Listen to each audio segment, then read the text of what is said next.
registration. It's going to be a wonderful day, a wonderful event. And therefore, thank you very much. Let us be patient to start.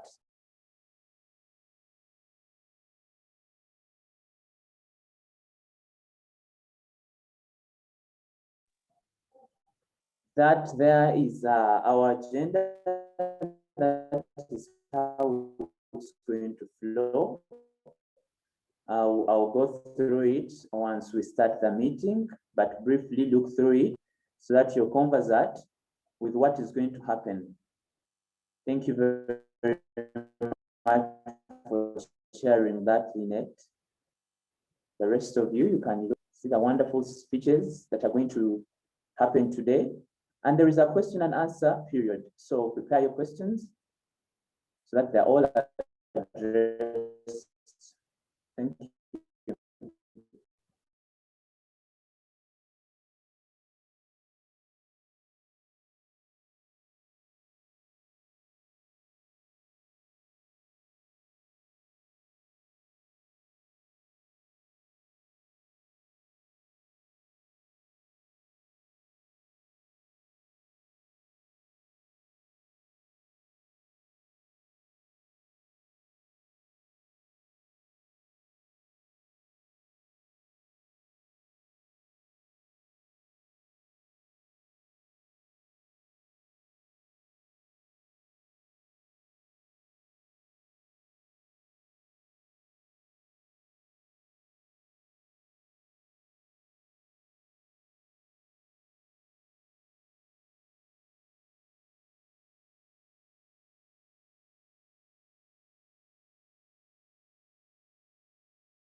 To be starting our meeting. It is 8:46 a.m. And briefly, before we start, we are going to start with an opening prayer from our one Miss Esther. So Miss Esther Chomjisha, please give us an opening prayer so that I can continue to introduce the event and the agenda for the day. Thank you, Miss Esther.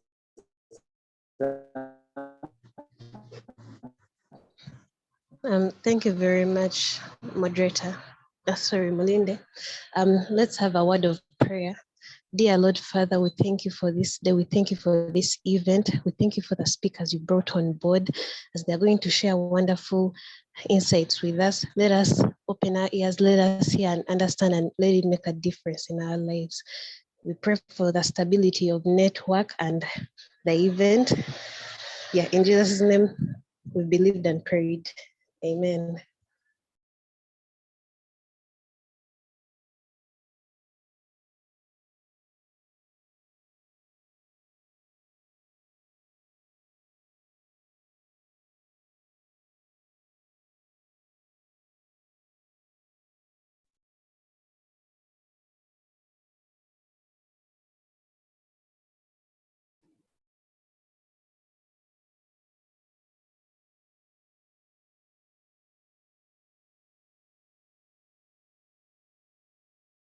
Is Melinda on or he has gone off? He is still on. Okay. Okay, so we move on to the Rotary norms. Good morning, everyone, and thank you so much for joining us this morning. We are so happy to have you.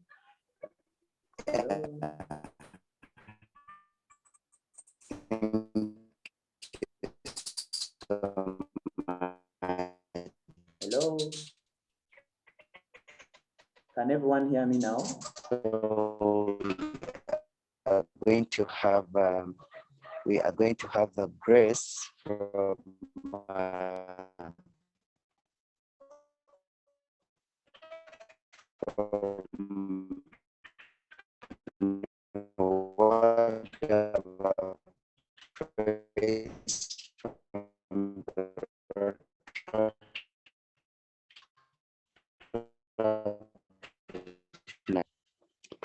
can shall have the forward test.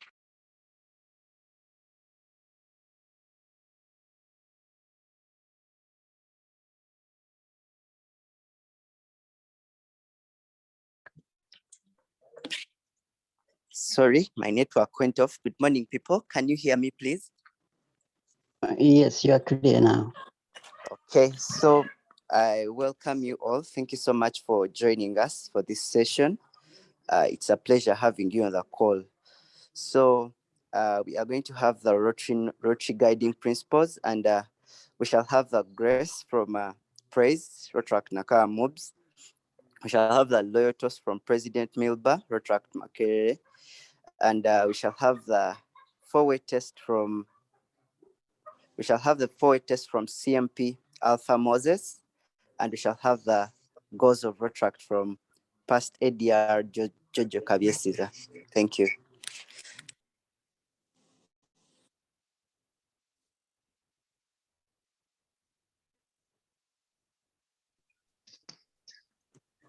Good morning, everyone. Thank you, Douglas. The grace. For all we have received and about to receive, may we ever be thankful and mindful of the needs of others. Amen.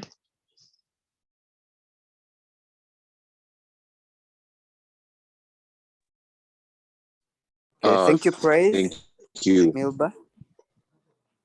Yes, good morning. Thank you, Douglas. The loyal toast. Let's toast the good health of the President of the Republic of Uganda.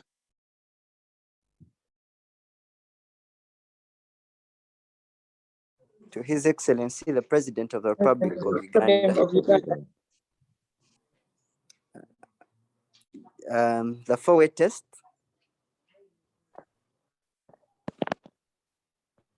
Thank you very much. Good morning, everyone. Join me in reciting the forward test. Of the things we think, say, or do, first, is it the truth? Second, is it fair to all concerned? Third, will it build goodwill and better friendship? And fourth, will it be beneficial to all concerned? Thank you very much.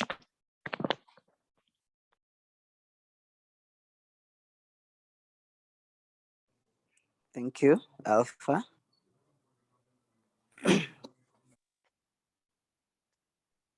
Good morning. The goals of Rotaract. The first is to develop professional and leadership skills. The second, to emphasize respect for the rights of others and to promote ethical standards and the dignity of all useful occupations. The third, to provide opportunity for young people to address the needs and concerns of the community and our world. The fourth, to provide opportunity for working in cooperation with sponsoring Rotary clubs. And the fifth, to motivate young people for eventual membership into Rotary. Thank you so much, past ADRR Jojo, and thank you so much, everyone who has taken us through the Rotary's guiding principles. Back to you, Mulinde. All right, we thank the members who have taken us through that moment. I hope now everyone can hear me. If you can hear me, please communicate so that I can know that I'm not talking to myself. Can everyone hear me? Yes, Molinda, we can hear you. We can hear you. Okay, Okay. So the Rotary norms, after the Rotary norms, we are going to have the Asamu opening remarks from Mr. Bruno, after which we shall have the Rotaract opening remarks. I'm now taking you briefly through the agenda so that when we start, you are conversant and on one page. We have the opening remarks from Rotaract, from Cluster 4, from Nakawa Mubs, from Kampala North and KCMC, after which I will come in to introduce Ms. Joanne, who will eventually have to take us to the moderator, the guest speakers, and the speeches will come in handy. So at this point in time, I welcome Mr. Bruno to give us opening remarks from Asamu. Thank you very much. Thank you so much, Mulinde. Good morning, ladies and gentlemen. Can you hear me? Yes, we can hear you. Yes, we can hear you. Good morning once again, ladies and gentlemen. 2020 and 2021, what the years. I never could have imagined that things would get to where we are today.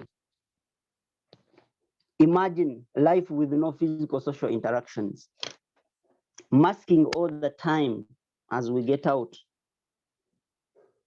Look at churches, mosques, schools totally closed. Imagine the learning loss. No parties, no weekend and beach outings.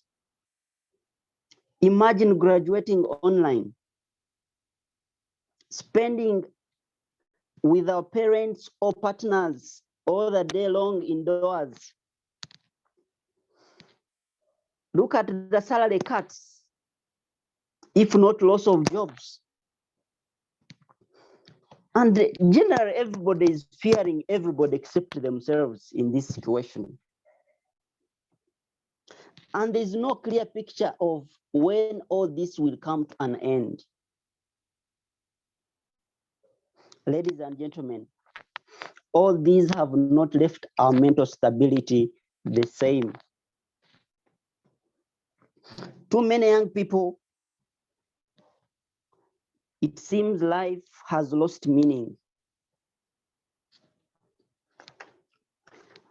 Ladies and gentlemen, on behalf of Asamu and its alumni, it's my great pleasure to welcome all of you to this timely mental health talk.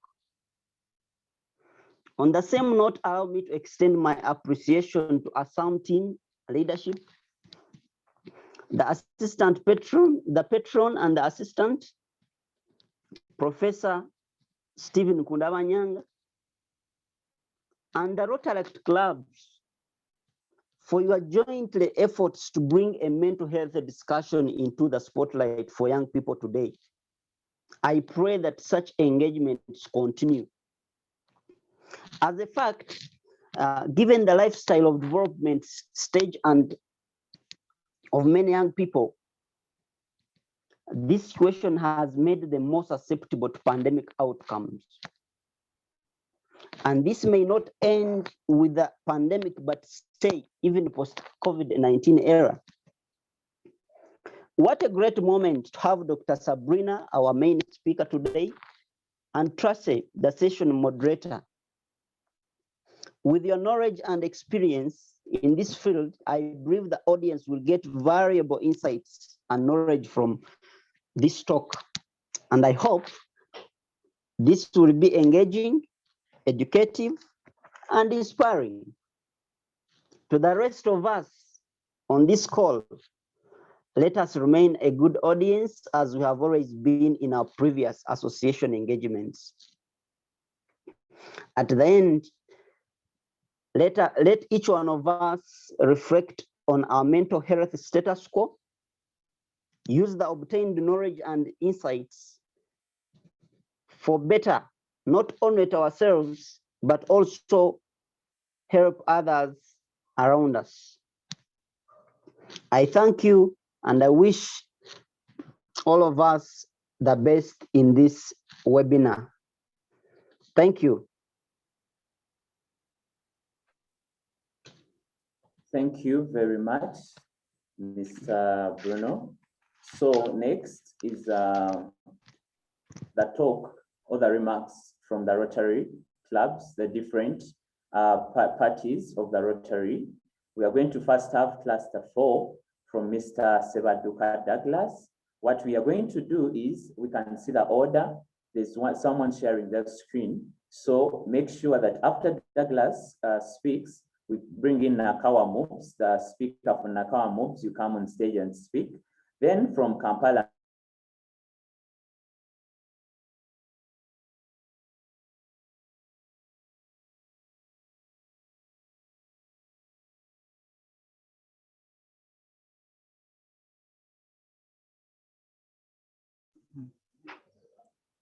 Malinde, is it me who lost you?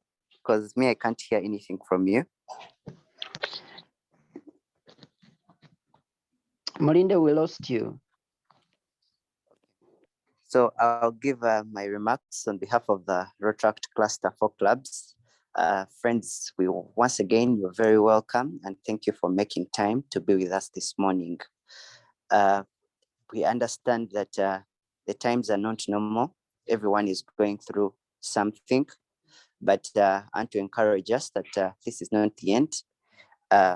Key thing is us keeping alive and seeing us go through this pandemic, and to tell us that our brains and hearts are really important to us. And I don't know why we wouldn't seek help to have those things as healthy as our teeth, because you realize you care for your teeth every morning or every day, but your heart and brain are not a priority. So just like we go to a dentist to care for your teeth, so why wouldn't you go to a shrink? Like, let's make sure we are mentally healthy, and yeah, life will be good. Thank you, and I wish you a great session.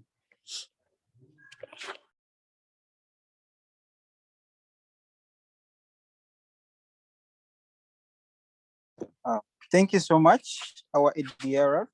And I'm Henry Mhomuza, representing the Rotaract Club of Nakawa Mubs. I'll add my voice to that of those who have spoken before me.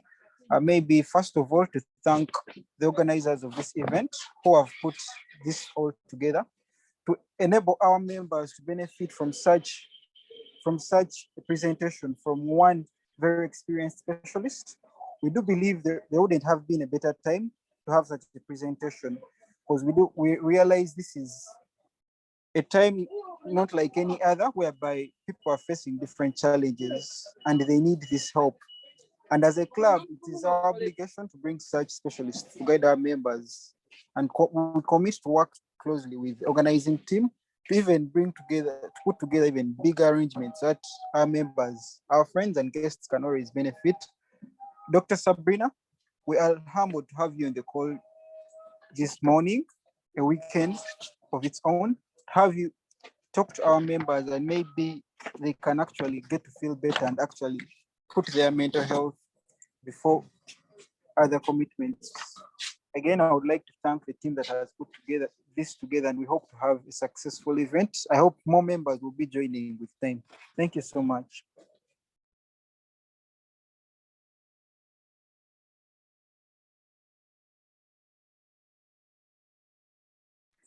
Back to you, our moderator.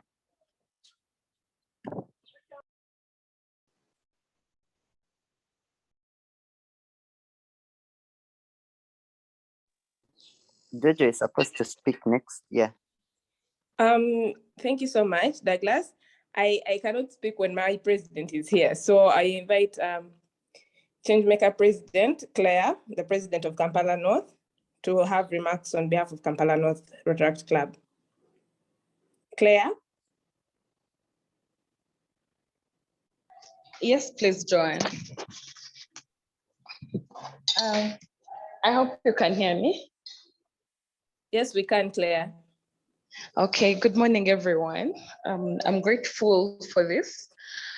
Thank you so much, the organizers. This was so timely. In a space where everyone is home, away from away from family. Some people were caught up without family, friends, or anyone, where people are losing loved ones and there is no one by their side. You get to bury your people alone. You get to go through the very hard times alone. This was really so timely in times where you who is supposed to actually reach out to someone else, you're also down in a space where you cannot actually try to ask for help because you don't know how the other person is. This is really timely. So I'm so grateful to the team that put this together and for inviting us, and those who have the doctors that have spared their time to talk to us, and the specialists. Really, we know this is a very busy time for you, and yet you have spared time for us. From Kanos, the Rotary Club of Kampala North, we are really so grateful. And yeah, back to you, our moderator. Thank you.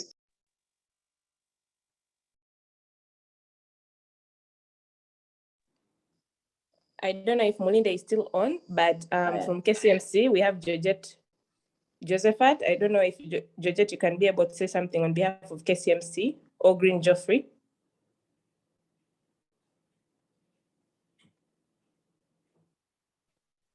Hi guys, good morning. First of all, I would like to congratulate the team for hosting such a very important, for hosting a meeting on such a very, very important topic, because during this COVID pandemic, mental health is, I think it's one of the health issues that have been highly affected. So on behalf of my fellow KSMC members, who I believe will also join later, I would like to thank you for this opportunity and thank you for sparing your time. I believe you're all busy and it's morning it's early for a weekend. So thank you, and I'm hoping to learn. I'm looking forward to learn more and hearing a lot of great ideas. Back to you, John. All right, thank you very much. You can forgive me for the network issues, but those were the opening remarks from Rotaract. I hope everyone can hear me. Can you hear me? Yes, we can hear you. Okay, so we are going to get into the gist of the meeting. I'm going to introduce Joan, but before that, as all the speakers have been emphasizing the relevance of mental health and the fact that this is a field that has been neglected in Africa and very many parts of our societies. Yet we have things like poverty, diseases, maternal child mortality, conflict, but due to the pandemic and the limitations in the ways of living, the impact of mental health has been greatly exposed and brought to our attention. So as young Ugandans, this is our role or our endeavor to make sure that we tackle such issues. And today we are going to listen from experienced individuals to make sure that we get a thing or two. You can prepare a pen, a notebook, or anywhere to note whatever you're going to learn from here. I would like to caution you, the endeavor to use your names to ease our roll call. All questions are to be submitted in the chat section so that they are attended to, and make sure that you mute your microphones to avoid interruptions as the speakers are talking. So with no further ado, I am going to welcome Ms. Joan to introduce our moderator and the speaker, speaking great things about them so that we can warm up and know what we are in for. Thank you very much. Thank you so much, Mulinde. Thank you for the opportunity to introduce these two great, phenomenal ladies. I'll start with our moderator. Her name is Tracy Ahumuza. She's a communications specialist with over 10 years experience in TV and radio broadcast. She also has experience in public relations and print. She's very passionate about public health and mental health awareness. So we've thought twice to have someone with her experience to come and help us moderate. Thank you so much, Tracy, for being here. We are glad that you were able to accept our invitation to come and help us moderate this talk. Thank you so much. You're welcome. Our guest speaker today is Dr. Sabrina Kitaka. Dr. Sabrina Kitaka, you're very welcome. We are so grateful that you were able to accept our invitation despite your busy schedules. Dr. Sabrina Kitaka is a pediatrician and an adolescent medicine specialist at Mulago National Referral Hospital. She's a senior lecturer at the Department of Pediatrics and Child Health at the Makerere University College of Health Sciences. She has also been able to have several talks. I know some of us here are from the Rotary clubs and Rotary clubs. We've been seeing her engaging so many youth on current affairs. So we are so privileged to have her here, to have her input and listen to her knowledge and have our questions answered by her.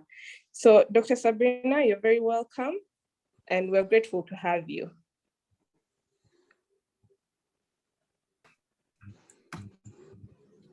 Thank you, Joanne.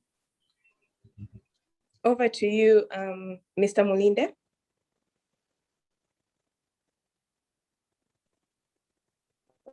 All right. So after those introductions, I guess you can know what we are in for. Prepare yourselves. I remind you, questions are to be in the chat and mute your microphones. So I'm going to welcome our moderator to take on the floor. I'm going to first welcome our speaker, then our moderator to take on the floor so that we can continue with this talk and so that we can learn from our events. Thank you very much. You can take on the floor and take us through our speeches.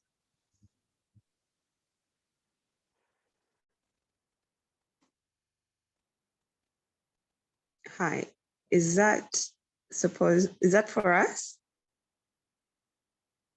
Yes. Yes, it is. Okay, all right. Good morning, everybody. Thank you for joining. Thank you for joining this talk on mental health awareness.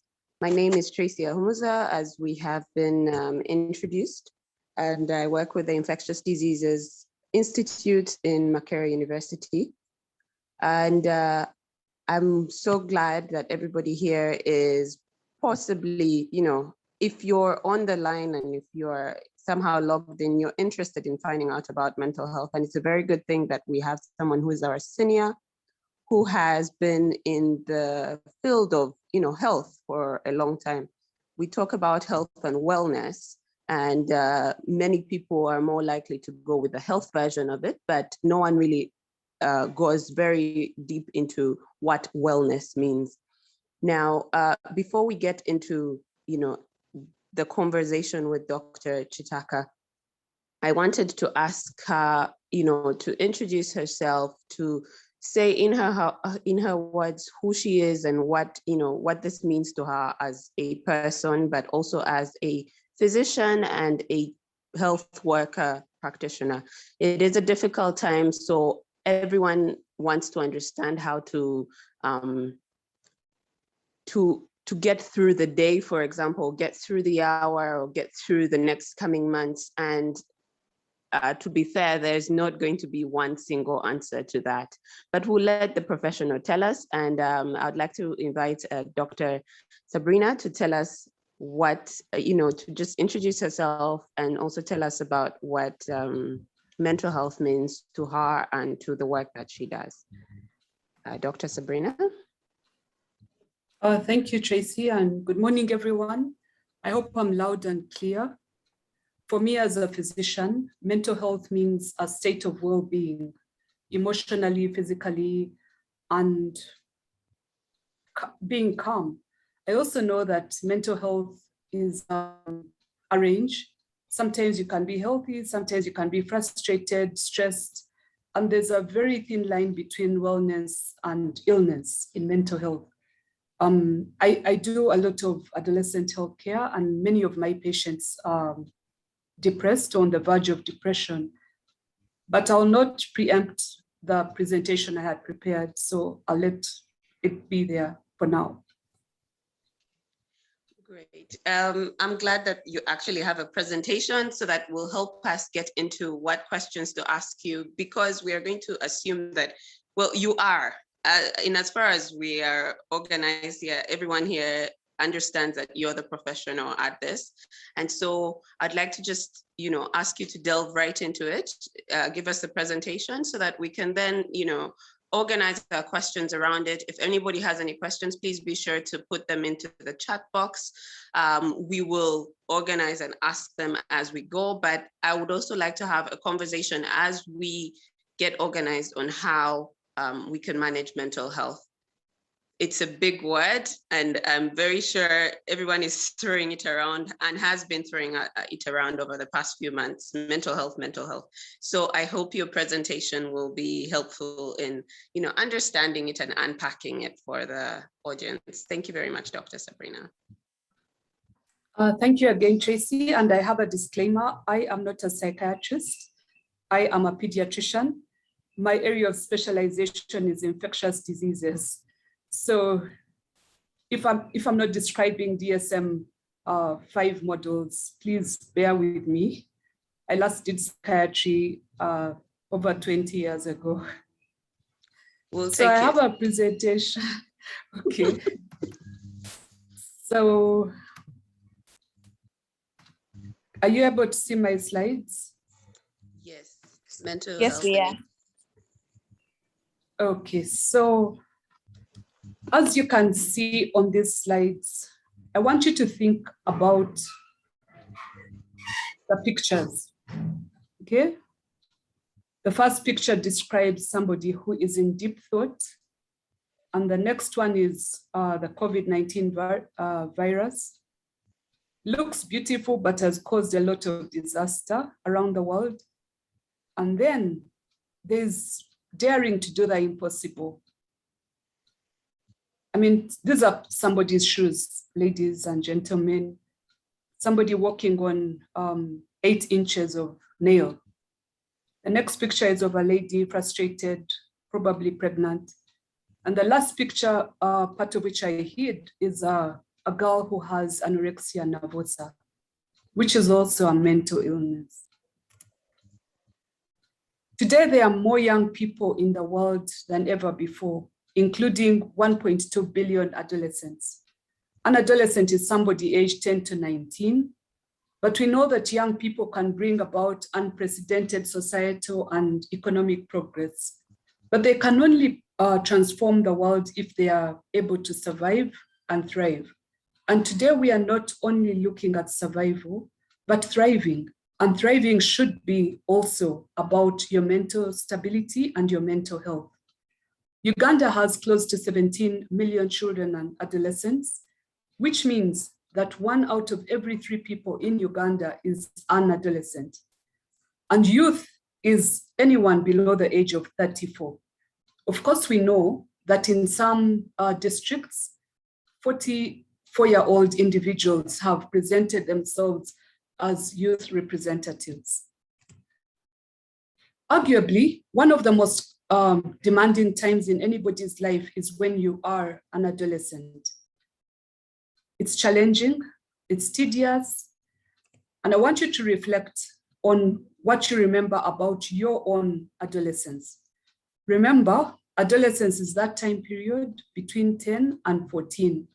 So visualize yourself as a 14-year-old and just remember what you did, what you went through, and then quickly move to when you were 20 years of age. I bet some of you are 20, but what do you remember?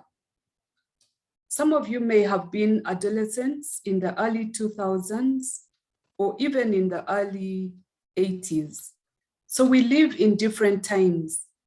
And for people who are born during the pandemic, obviously their adolescence is going to be a lot different.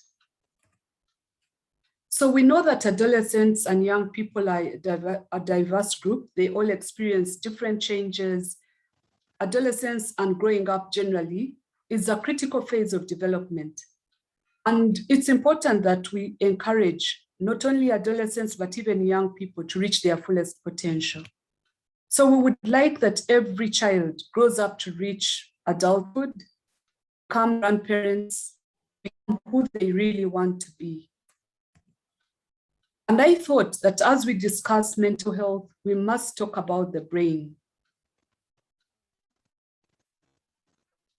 I hope I'm still clear, my internet is unstable, that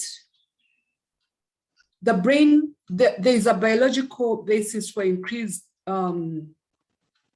taking and impulsivity during adolescence, and the areas of the brain keep changing as people grow. This is the brain. There's a prefrontal cortex, amygdala, the cerebrum, the cerebella. I don't want to bore people who are not medical, but I want you to understand that during growing up, the brain gets a second overproduction of the gray matter. The brain is divided into two parts, the gray matter and the white matter. The gray matter is the one that helps you to reason, to think, to be emotionally stable. And if teenagers do not exercise their brains by learning how to order their thoughts, to understand abstract concepts, then they are not likely to let their brains grow to full maturity. There's this adage that says, use it or lose it. So when schools are locked down for a very long time and people are not solving hard numbers, they are not reading history and literature and cramming things, then their brains are failing to rewire for the very last time. We also know that a lazy man's brain is a devil's workshop. So they are urged to do things that could even affect their brains more. As I already mentioned, Uganda has a very young population, a population that is interested in being adventurous, being excitable all the time. Like someone mentioned, the lockdown is curtailing people from going to the beach, from going to tour, and that is frustrating young people. Already, we are sitting on a very shaky ground. The healthcare concerns of adolescents in our country are numerous. We have a high prevalence of HIV, and there are so many people who get STIs. And we know that the factors which predispose young people to getting HIV include a breakdown in cultural structures, unfriendly mass media promoting pornography, rampant cross-generational sex. Adolescents are becoming parents. We recently saw in northern Uganda that over 14,000 girls below the age of 18 had become parents. But the complications of adolescent parenthood are numerous. Children born to adolescents have a higher morbidity and mortality.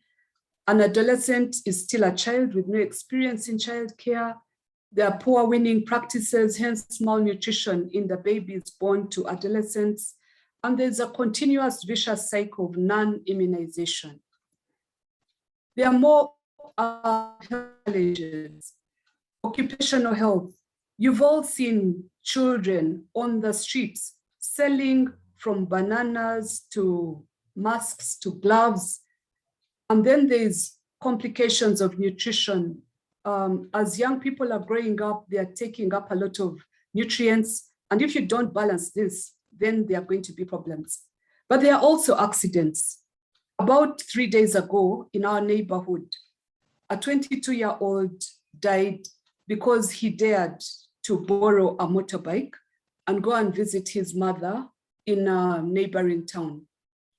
The person who was hiring to him the motorbike asked him if he knew how to ride a motorbike. And this 22-year-old said, yes, he could. So he picks up the motorbike, and just as he's reaching the lights of Natete, a trailer slammed into him, and that is how his life ended. In terms of mental health, we know that there's a lot about mental health, including substance abuse, the relationship between drug abuse, violence, and risky behavior cannot be emphasized. And then coupling this with print and electronic media, which supports or encourages people to do a lot of substance abuse, is just unexplainable. There's depression and suicidal ideation. Traditionally, only extreme clear mental illness is what is described, but any slight deviant behavior may occur amongst adolescents, but also among young people. And it's so important for us to recognize, prevent, and rehabilitate these individuals. There are harmful traditional practices that lead to depression, early marriages, female genital mutilation, food taboos. Girls are not supposed to eat meat, girls cannot eat the gizzard. All these cause a lot of stress amongst young people. So there are risk factors and also protective factors. In terms of protection, these are confirmed predictive values or variables. So protection includes family connectedness. But if you unpack family connectedness, is this young person in a family which is stable? Then school results. We just heard recently about a girl who killed herself because she scored a bad grade for P7. Then religiosity. Some parents force their children into certain religions, and that creates a lot of confusion. But if you're religious, generally, you're more protected from getting mental illness.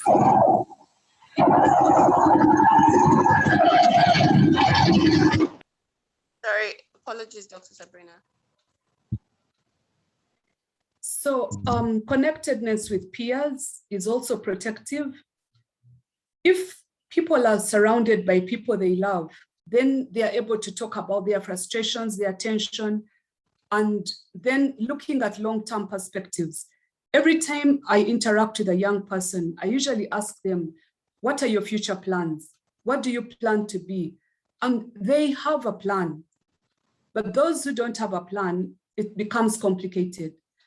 Interestingly, maternal education is protective against mental illness and mental health disorders. It's surprising for us to note that there are so many children with autism spectrum disorder, and many people don't even know that they may be on the spectrum. But if a mother is caring, supportive, they will support that individual. For vulnerability, people whose parents also had mental disorders are likely to get mental disorders themselves. If there's family violence, if there's migration and war, poor school environment, bullying, isolation and lack of peers. If people have a chronic condition, we've seen in our clinic, in the HIV clinic, that a lot of adolescents are on the verge of depression and they have suicidal ideation. I once managed a 19-year-old boy who was determined to kill himself. And then there's bereavement. In this day and age where there's a lot of mortality, it's affecting people. People are sad and depressed and anxious. So when should we worry? There are three main criteria. First of all, if the problems last for more than a few weeks, they should be considered harmful. If there is persistent and severity of fixed problems, and if the impact of symptoms on the young person's general functioning is affected. For example, young person no longer wants to participate in sports, the young person no longer wants to talk to their friends or visit their friends, or they are sad, they are locking themselves in the bedroom, you should be worried. There are many types of depression. There is major depressive disorder, which is what we call the clinical depression. It's severe, persistent disorders. It interferes with daily activity. Then there's persistent depressive disorder or dysthymia, which is mild. And then there's postpartum depression or baby blues. And this is also associated with the severity of the delivery. And then there's the seasonal affective disorder. When it's cold, when it's drab, some ladies also get PMS or premenstrual tension, and they can become sad and drab. But also we know now that depression can be secondary. When people lose their jobs, when they break up with their spouses, when they get a bad message from somebody, they can get secondary depression. And there's something called conversion disorder. Some people have, because they are bereaved or they are grieving, they will start getting symptoms that appear like the disease a person died of. I want you to look at this picture. It's not very clear intentionally, but it was the will of a girl called Daphne, who hung herself in Hoima district. And reading this letter for me showed that this girl needed urgent help. She was stressed, she was frustrated, and no one saw it coming. But we lost Daphne. This should not happen. We should prevent suicide. And suicide is a medical emergency which we need to address.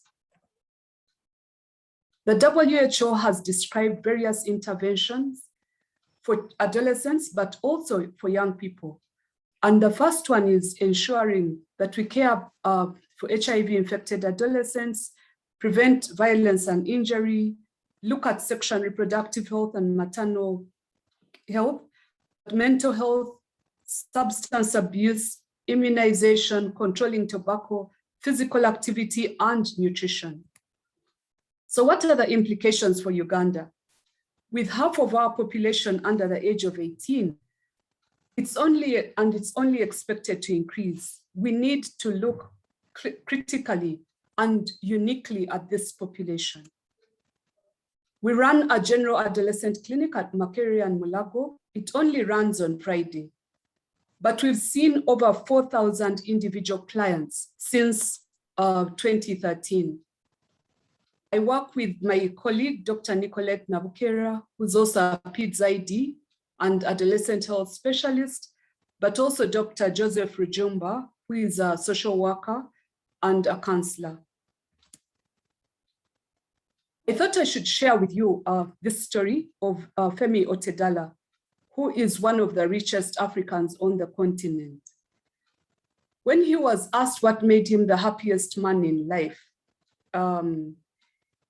he said he thought that happiness meant accumulating wealth and then accumulating beautiful cars and gold and jewelry, but he wasn't happy because of that. The third stage came when he held 95% of the diesel supplies in Nigeria and Africa, but he still wasn't happy. The fourth stage was when a friend asked him to buy wheelchairs for disabled children. And what made him really, really happy was seeing the strange glow of happiness on the faces of these children and the joy and laughter when he was handing over these wheelchairs to the children. For me, this story touches the depth of what makes people happy. You make other people happy and you are happy yourself. So as young people, it's important to start practicing how to make other people happy. Make people laugh from deep down in their belly, and share the little you have, especially during this time. This is a quotation from Speak Life. You have never really lived until you've done something for someone who can never repay you. Steve Jobs, you all know Steve Jobs. He was the creator of Apple. And these are quotations which I thought I should share with you, that your time is limited, so don't waste it living someone else's life. Live your own life. A lot of times, young people become pressured and they become frustrated and depressed because they are trying to live like other people. Don't be trapped by dogma, which is living the results of other people's thinking. Don't let the noise of other people's opinions drown your inner voice. And most importantly, have the courage to follow your heart and intention. But if you forget everything else I have said, Please take care of yourself before taking care of others. Kindly mute whoever is creating a background noise. Thank you. So in this strange COVID-19 pandemic, which has brought a lot of strife, stress, sadness, and anxiety, we have to learn to be compassionate to one another. Please wear your masks religiously and follow the standard operating procedures. Always assume that everyone is potentially asymptomatic, but also a super spreader. Protect yourself so that you can protect others. I know that young people are having secret parties on the side, house parties, binge drinking, but be careful. You could be that one person who gets infected, you come home and infect your parents, and your parents could die. SARS-CoV-2 is a virus that causes COVID-19. It spreads very easily from person to person. We know that the number of deaths have reduced all over the world, except in Africa and in Southeast Asia. I was watching Al Jazeera News last night, and they said that in Indonesia, they had lost 1,500 people yesterday. In Uganda, we have lost over 2,000 individuals. May their souls rest in peace. But these numbers quickly became names of people we know, people who are close to us, and also people we love and people we work with. So we continue to celebrate our dear departed. COVID-19 is a pandemic, and we got our first case of COVID-19 in Uganda on 21st of March. But if we lose somebody, it's important for us to grieve, because bottling up grief can result in various mental illness. I share with you this picture because yesterday I was referred to this little girl whose mother passed away on 2nd of July. And she keeps asking her siblings if she can take some food to her mom, if she can visit her mom. And so my job was to explain to her properly what had happened to her mother, and giving her this big hug for me was therapeutic. Please give each other a big hug if you're not COVID positive, and if you are allowed to give that person a hug, because hugging is therapeutic. Hugging also is treatment. Today, we know we've lost over 4 million people around the world. And in Uganda, we've lost over 2,000. The cases are climbing, and the cases are climbing because of the Delta variant, the Delta Plus variant. We also know now that the other variants that are coming up, like Lambda. So what can we do? How can we protect ourselves? Please be informed, wear a mask, socially distance, avoid men, i.e. mouth, eyes, and nose, but stay home if you're sick. Please follow the SOPs. I have met young people who wear their masks on their heads like a fashion. A mask is not a talisman. A mask is meant to protect your nose and your mouth.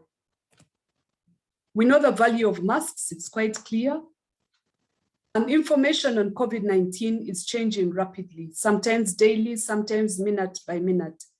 We know that COVID-19 related lockdown has created a lot of suffering and multiple disruptions.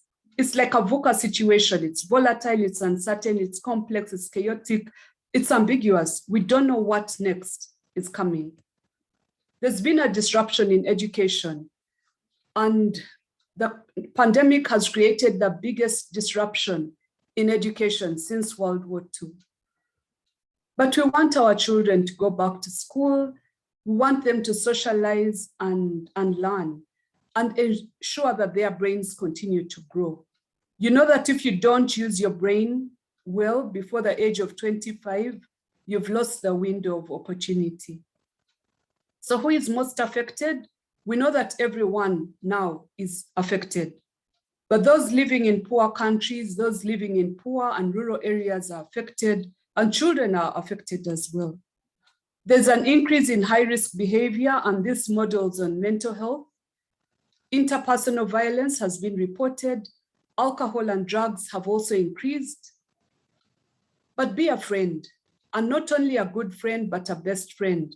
Live these experiences and support people who are suffering.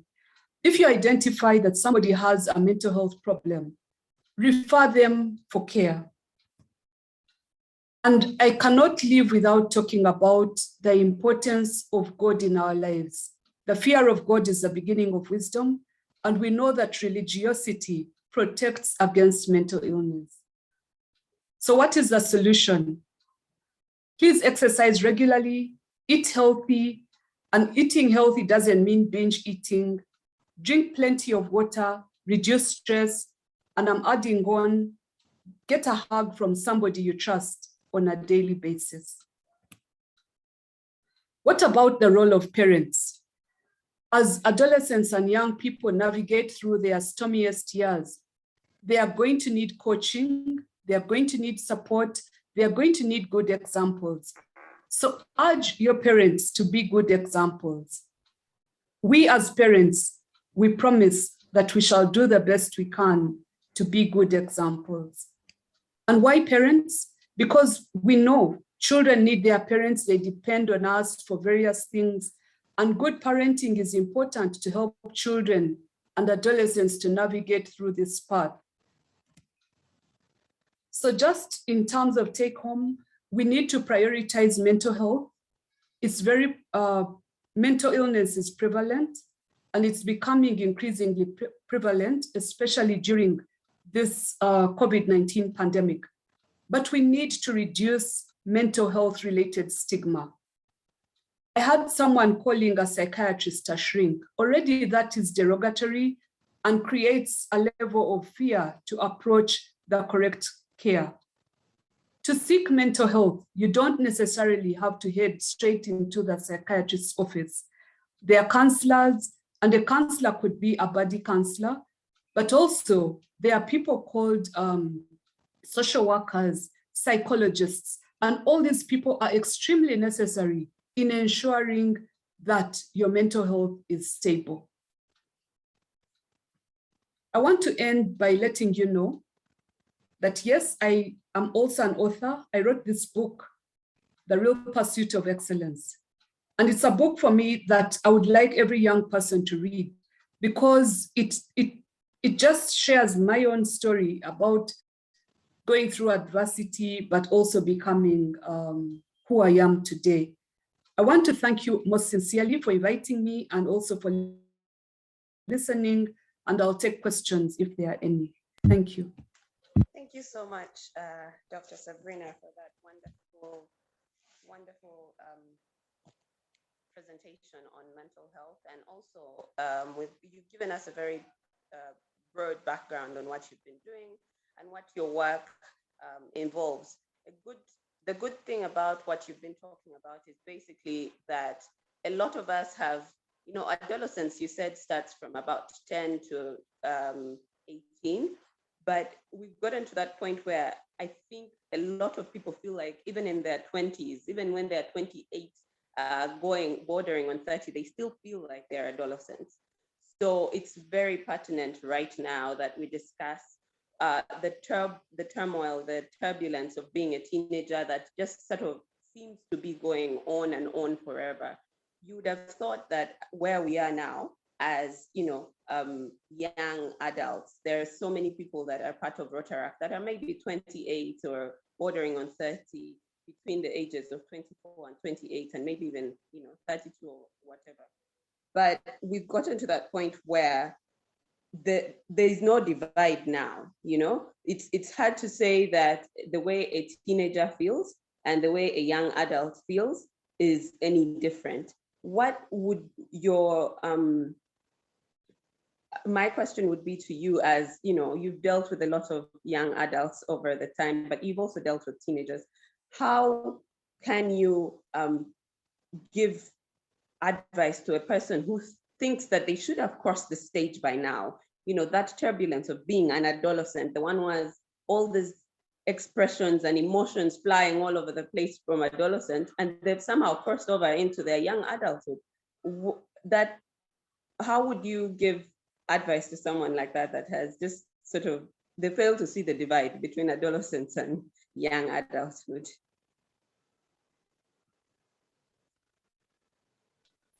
Thank you so much, Tracy. That's a very important question.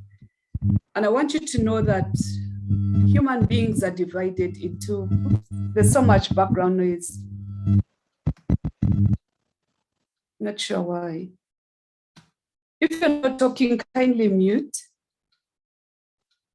So I just wanted to say that human beings are, or populations are divided into generations.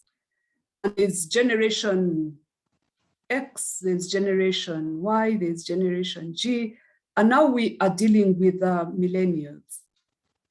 People who were born between 1990 and onwards are called millennials or generation G. And they are different. They are instantaneous. They want to post things. They suffer from a syndrome called FOMO, the fear of missing out. They want to snap. They want quick things. They want people to share things very briefly because that is the way life is. The introduction of the computer and internet has changed the way people live, to the extent that in the adolescent medicine world, we are seeing people redescribing who an adolescent is. In 2018, Japan actually redefined adolescence for them. And they are describing an adolescent as somebody aged 10 to 24 years. In the US, it is a bit confusing. You can start driving your car at the age of 16, but you cannot drink alcohol until you're 21. And they're very strict about it.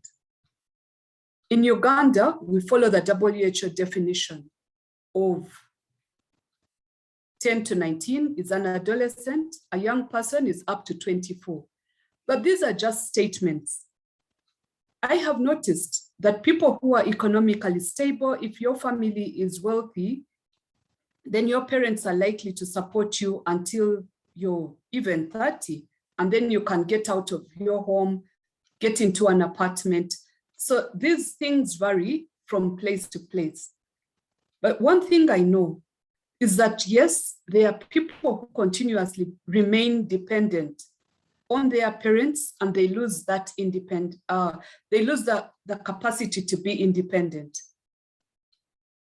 That is not for us to judge them, but to understand if they have a problem. Like I said, some people are anxious, they have anxiety neurosis, and someone needs to evaluate why a 34-year-old would still be staying at home and not flying away and being independent. Tracy, I don't know if I've answered your question, but I hope you've got the gist. Yes, thank you very much, Dr. Sabrina. Is any background noise in the ground? It's basically wind, but there's not much I can do about the wind. Thank you.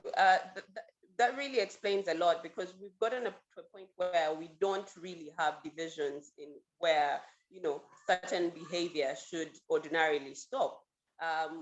We haven't lived in a generation of, you know, who are afraid of the war or are afraid of poverty, and that has brought different problems to our population.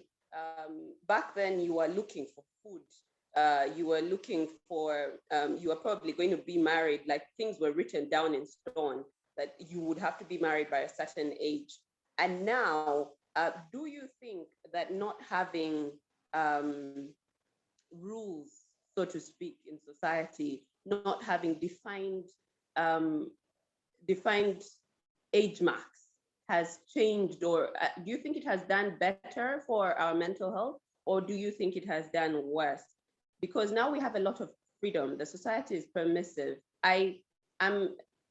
Someone might be, say, 32, they're not yet married, they're not having children, they're not even thinking about it.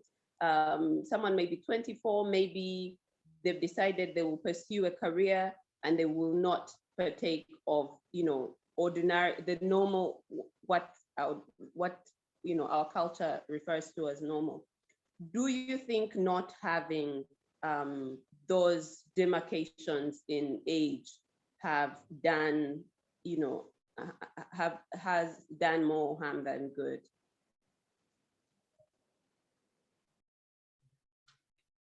I can't answer it in one sentence, but there are demarcations in age. For example, a child is anybody up to the age of 18, and we know that a young person is up to the age of 24. We know that education has played a huge role in preventing some of these other social occurrences. For example, someone may finish their first degree, finish their master's degree, want to pursue a PhD, and reach the peak of their career. I've seen it in Japan. The average age of prime gravidas having their first baby is 34 years, because Japanese people study a lot. People at 34 have 2 PhDs, and that's the norm, because their society is so competitive. Whereas in Uganda, we have a high teenage pregnancy rate. 25% of our young people are pregnant already before the age of 18. But all this is pushed by economic factors, but also social and cultural factors. In most developing countries, there's a huge burden of an adolescent population. Whereas in the developed world, they are suffering from an aging population. And also we know that there's a condition called longevity, that people suffer from longevity. They are tired of living, but anyway, they have to live until 120 years. But it's because they are suffering from their excellence in ensuring survival and thriving. We haven't got to that point. We are still struggling to save our newborn babies. We are still struggling to save our under 5s. But all that is because of lack of education. In many countries which are highly developed, there's 100% literacy rates. And it goes without saying that with increased education, there's going to be increased economic prowess. With increased economic prowess, it just goes without saying that the healthcare will be better. The prioritization of health will be better. But also so will the stress levels. In developed countries, the most common cause of death, like in Japan, among young people is suicide. People are so stressed. You can't enter into a top-tier university, just kill yourself. It's sacrifice for the family, you've embarrassed the family. So we have to balance. Unfortunately, we have to balance. But just going back to the point you mentioned about, failing to have a baby by 30 years, I just want to caution the young people here that the older you have your baby, the more likely you are to have a baby who has a mutation, and you don't want to go down that path. Think about storing your ovaries, your ovum, before the age of 40, so that, consider in vitro fertilization with a fresh, viable egg. And maybe we shouldn't go into that discussion. But WHO has described that if you fail to have a relationship, then it is actually mental illness. If you fail to sustain a relationship with like a relationship, sexual relationship, then you need to be evaluated for mental illness. Wow, that is damning statement for some people. Now we might have a lot of people thinking, oh my goodness, I need to get help because I can't, sustain a relationship. But what I wanted to ask, and this is based on pretty much everything you have asked, you've spoken about so far. What I find interesting so far in our society, we speak so much about mental health. We speak so much about where we are as a society. COVID-19 is doing A, B, and C. You're a doctor, for example. There are very many stresses that come with being a doctor and being a pediatrician, and then watching small babies die, or, basically being through watching life at the front line of life, so to speak. You watch people come into the world. You deal with very small babies who you think might have a great future ahead of them, and then some of them suddenly just die from anything. So my understanding is your job is high stress, dealing with, you're constantly in the front line, to use a common word today. You're constantly watching where life is going. And there are young professionals like you on this talk, people who are, they want to go into being doctors, they want to go into engineers, and even engineers today. You might watch someone on your site, for example, fall down and be, killed by something. But doctors especially, you watch life come in, you watch it go out. What kind of support is there? Say maybe from your employer, or from your society, from the society at hand. What support do you have to make sure that your mental health stays in check? I'm sure this is something that, is it on you as an individual, or is it on your employer or the government, or, who's responsible, because you're serving the society? Who's responsible for your mental health? I guess at this point in time, it's on us. Being a doctor, or being a lawyer, or being a engineer, whatever, there are professional codes of conduct. For us, I'll talk about medicine because I'm a medic. We swear the Hippocratic Oath, which borders on being unfair to us, because it states in summary that your patient shall come first, and you shall do whatever it takes to save your patient.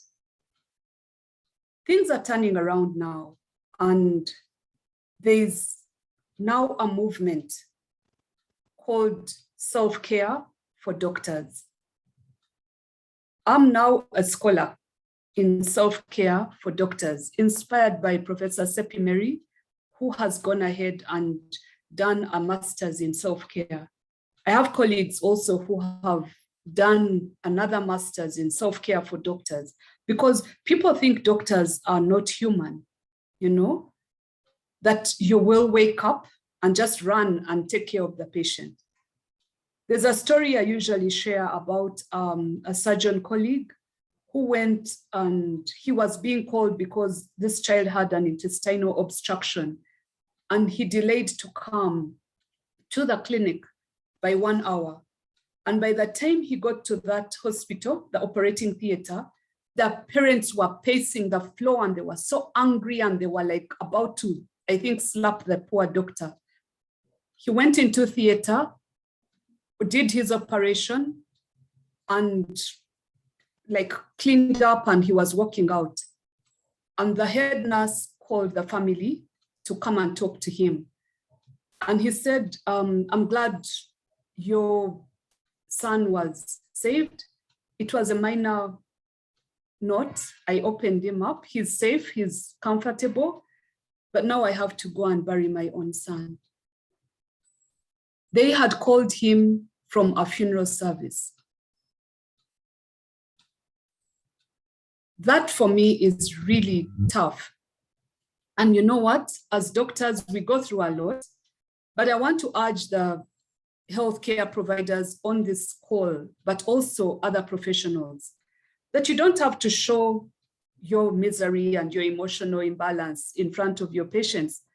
That is not how we roll. No, we don't. You may be going through a lot of suffering and my gosh, you know, but you're a professional. You're there to give help to others. But care for yourself first before caring for others. If you feel stressed and frustrated, the human resource policy is clear.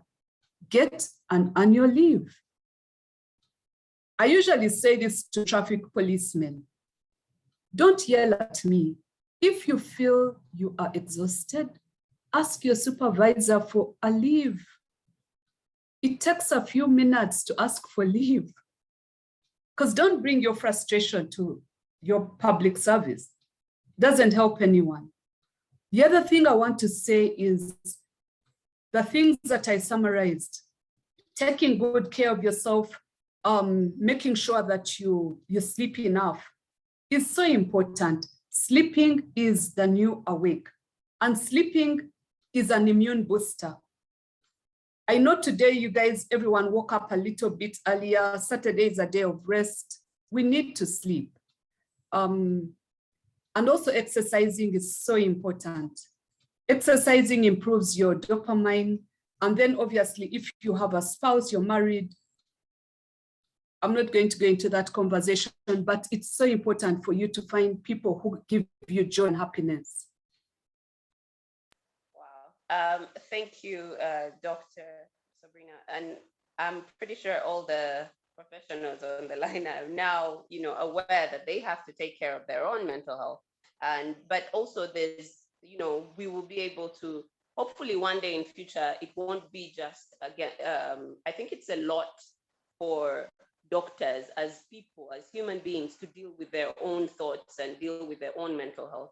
And hopefully one day we'll be able to have, psychiatrists on ward to whom, these doctors can speak to in the event, or psychiatrists or psychologists or whoever, get this kind of support for the future. Now, there's some questions from the chat box that I would like to get into.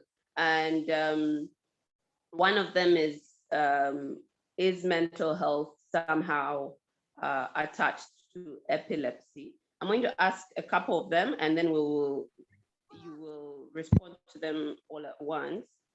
But the first one would be, someone wants to know if mental health is somehow connected to epilepsy. And then the other person is asking, what do you think should be done to let parents and their children know that their children are having mental health issues if the child is not in position to tell them?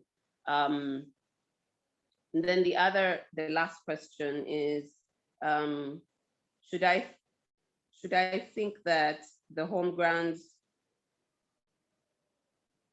Oh, okay. So basically, this person is asking where this mental health issues start from, and if they're at home, or where do you think they begin on an individual basis? Now, before, I can't see you, Dr. Sabrina. I don't know if you're ready to answer the questions. I'm here. Oh, great, great. So I'll give you a chance to answer those 3 questions, and then we'll go into the others as we go there. So we know that epilepsy is a condition that results in seizures or fits, and these seizures occur repeatedly, at least 3 seizures in a year, and they need to be treated. It's abnormal wiring of the brain that results in abnormal movements, but also you can get things like absence seizures. Epilepsy is a chronic illness and can cause untoward suffering. And yes, it can cause depression and even frustration. But there's also a type of epilepsy called temporal lobe epilepsy that is associated with abnormal behavior. And All these can be confirmed by doing various tests like an electroencephalogram or an EEG, which confirms spikes and waves in the particular patient. How can parents know that their child has a mental illness, a child who does repetitive things? I told you that autism spectrum disorder can result in mental illness, that the patient can actually present not only with being on the spectrum, but also having hyperactivity, attention disorder. And eventually, because of the frustrations in learning, they may get into the mix of substance abuse. So yes, parents should watch out. A child who is behaving differently from other children should be evaluated. And I urge parents to please, please, please, don't only take your child for immunization and that is it, or take your child with a critical infection to be treated. There are well baby clinics where you should just take your child to see, are they developing normally? Do they have an inability? Because children with disabilities can also get frustrated and stressed, and they may have anxiety disorders. We should also think about, where do these problems start from? They could actually start from the time your parents got you, from the time of conception. If a child wasn't planned and the mom is frustrated and the dad is like, that is not my child, they are beating up the poor mother, that mother is experiencing stress right as the baby is in utero. So it becomes a vicious cycle of being abused, abusing others. We need to protect children from sexual violence. We've seen a lot of children who are sexually abused as children becoming perpetrators themselves, but also because they were psychologically abused, they bottle up and become mental health patients. I once treated a 28-year-old lady who was sexually molested by no other than her nanny. Imagine. At the age of 11, this nanny forced her into a sexual relation and she bottled it up. And at the age of 28, she was failing to make any relationship. Then she started to try out relationships with older men. And one of the older men referred her to me because he was married. This girl was literally throwing herself at him. It took me 6 months to dig out what was going on. And when she broke to me the story of what happened to her when she was 11, I encouraged her to let go. This girl was really ill. She was even becoming suicidal. But I thank God we were able to talk to her and get her treatment.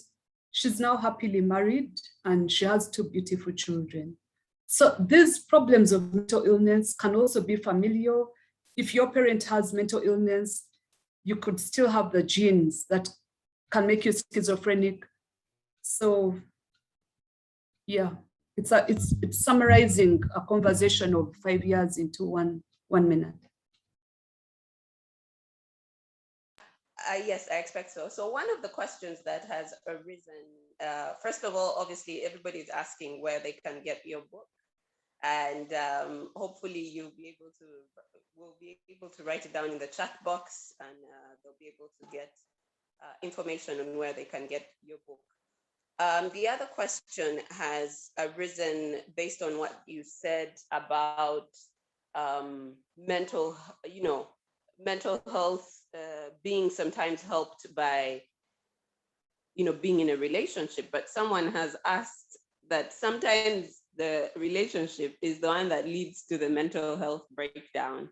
And what are your thoughts on that? Because we've had situations where a lot of people enter relationships and you can tell that, from the outside looking in, that this is not right. You're probably not going to survive this. it's an abusive relationship, but how do these kinds of relationships manifest? Why do people get into relationships where they, okay, maybe they might not know, but how do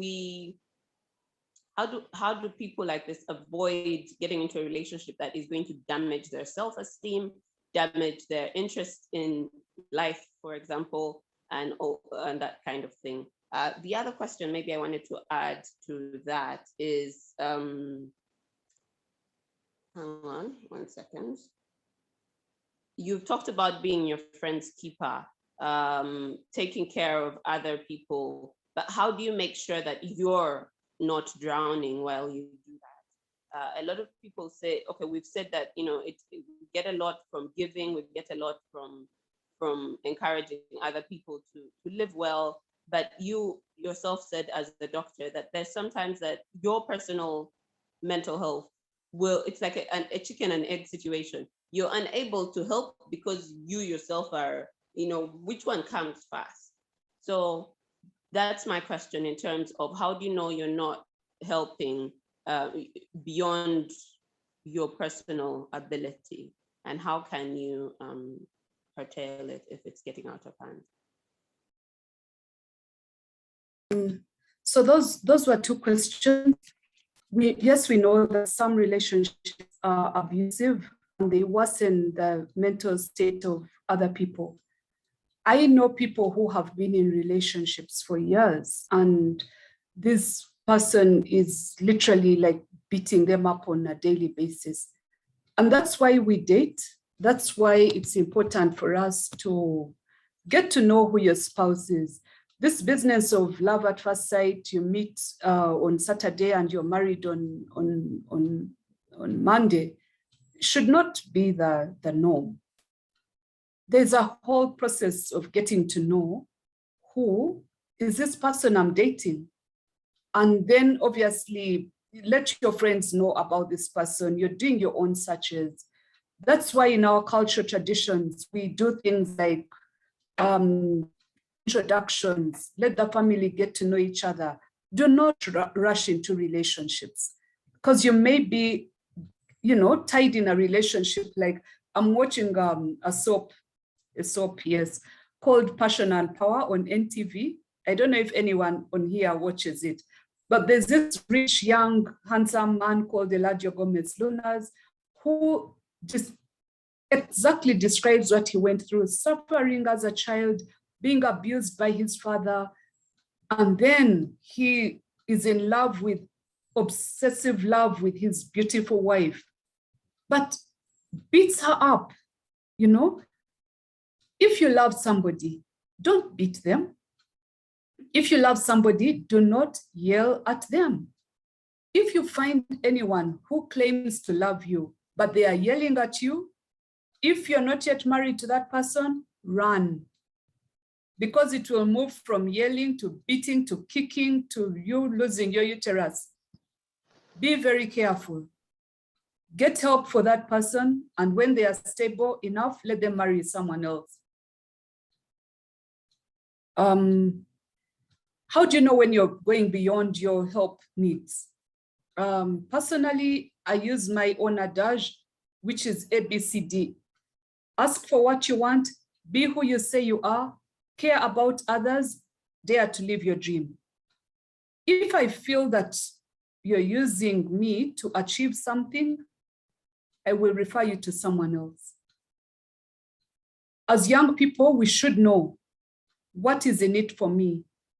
Please remember, there is no free lunch. Nobody invites you for lunch for no reason.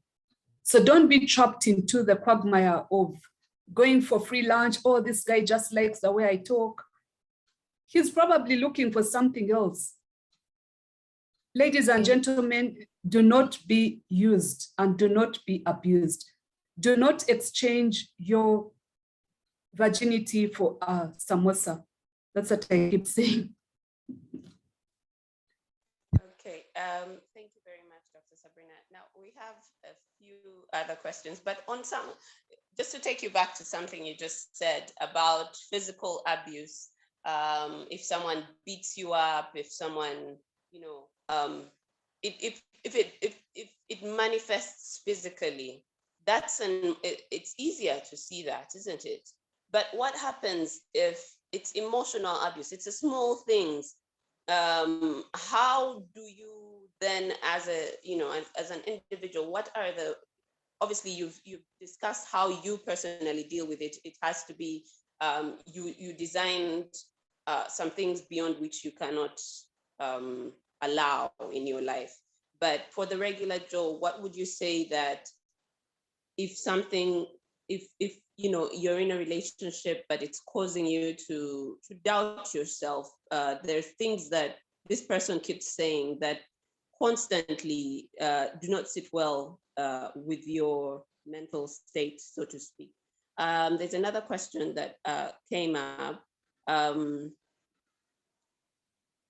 Just 1 second. I think I saw it somewhere. Someone was recently diagnosed with cancer, and they're so depressed because of how long they have to live. And so how best can friends be there for him, especially if they are far away, for example, in a different country? And then another one, another question. I want you to look at this in threes. I usually overthink and I find myself developing a headache. So how can I control it? Because I've tried, but all is in vain. And that kind of reminds me of mindfulness and all of that. But I wanted you to talk about those three and hopefully answer a few questions for our audience. Thank you for those questions. Now, physical abuse versus emotional abuse.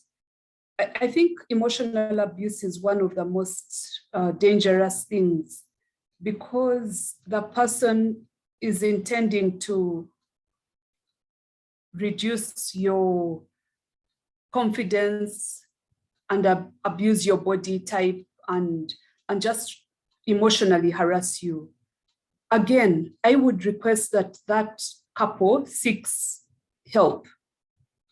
They are couple counselors, they are mental health counselors, and you want to dig deep into why is this person being emotionally abusive? Do they lack confidence themselves? Do they have an inferiority complex that has arisen because of something that happened to them in the past? I usually start off by telling couples that no one is bad and no one is an angel. So seek the best out of this individual. Is it something you're doing unknowingly? I mean, couples have come up with all sorts of, oh my God, he squeezes the tube in the middle, the toothpaste tube in the middle. He doesn't put down the toilet seat. I mean, there are people who have OCD and they don't even know it. Obsessive compulsive behavior is borderline mental health as well, you know? So it could be you irritating this other person and you don't even know that you're irritating them. So I would imagine they need to seek help. Cancer is a debilitating illness, and if someone breaks news to you that you have cancer, obviously it's shocking, and people go through emotional turmoil of shock, fear, anger, and they need to be supported. They are not called cancer. They have a name, they have family, they have a life to live. The best you can do for your friend who has cancer is celebrate them, give them positive vibes. Don't always remind them that, oh my God, you have cancer, you're about to die, blah, blah, blah. That's drab. That is not necessary. Take them out for dinner, make them happy, send them happy notes, you know? But if you're always calling them, my God, you have cancer, their second name is cancer, don't do that. It's not nice. Overthinking and a headache, I think this person needs to be supported with vibrant attitude. Overthinking causes stress, ladies and gentlemen, and the stress hormones like corticosteroids, like insulin are just going to get messed up. You may end up with ulcers, hypertension, the works. So learn how to distress, exercise, sleep enough, make sure you get enough sunshine, but also get enough drinking water, and enough sleep. If you overthink, try and replace it with a physical activity or learn yoga or learn, like you said, mindfulness. Mindfulness starts with 1, breathing exercises. Close your eyes, take a deep breath, sit up. You just need cognitive behavioral therapy and yeah, you'll be good to go. But please don't overthink. What are you thinking about? Where to get money. So one of the things that you've talked about is basically seek help. Seek help, seek help. Throughout all of this, there's been a lot of seek help. And from my understanding, a therapy session today goes for about 100,000 shillings. And I'm talking we're talking to an audience where, 100,000 might be quite a lot, even priority-wise. Some people might, you mentioned some people might want to go to the beach, they might want to do alcohol, they want to do all sorts of things. So therapy is something that seems to be, first of all, beyond them. And it seems to be something that is a rich man's problem or solution to the problem. So first of all, I would want to ask, is there an option that for therapy, the conventional therapy where you go and sit in a stranger's office and discuss your life business with them?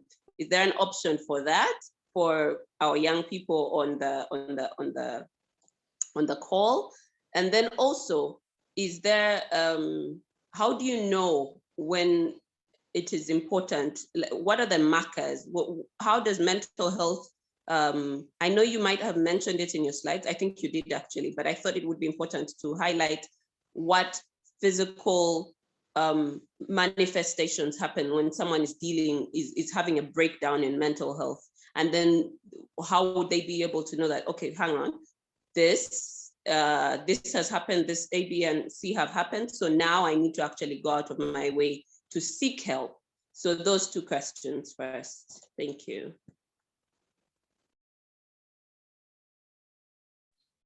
Wow, I didn't know that therapists charge 100,000 Ugandan shillings per session. I'm going to start charging people. For the girl I took care of for 6 months, I didn't even charge her anything.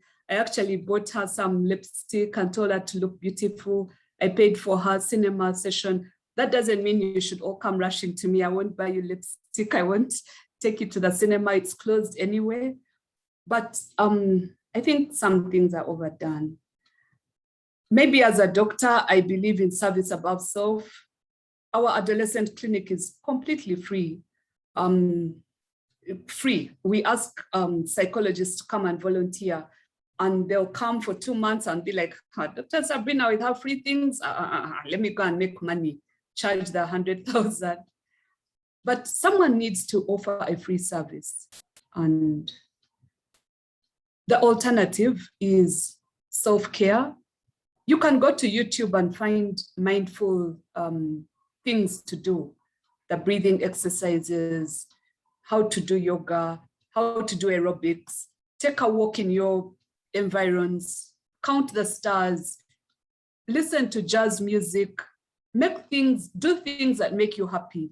And for all that you want to do, avoid negative energy.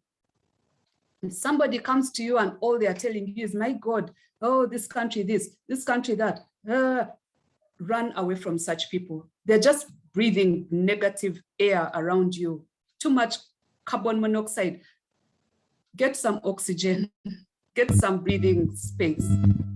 Now, how do you know that you've got a mental breakdown?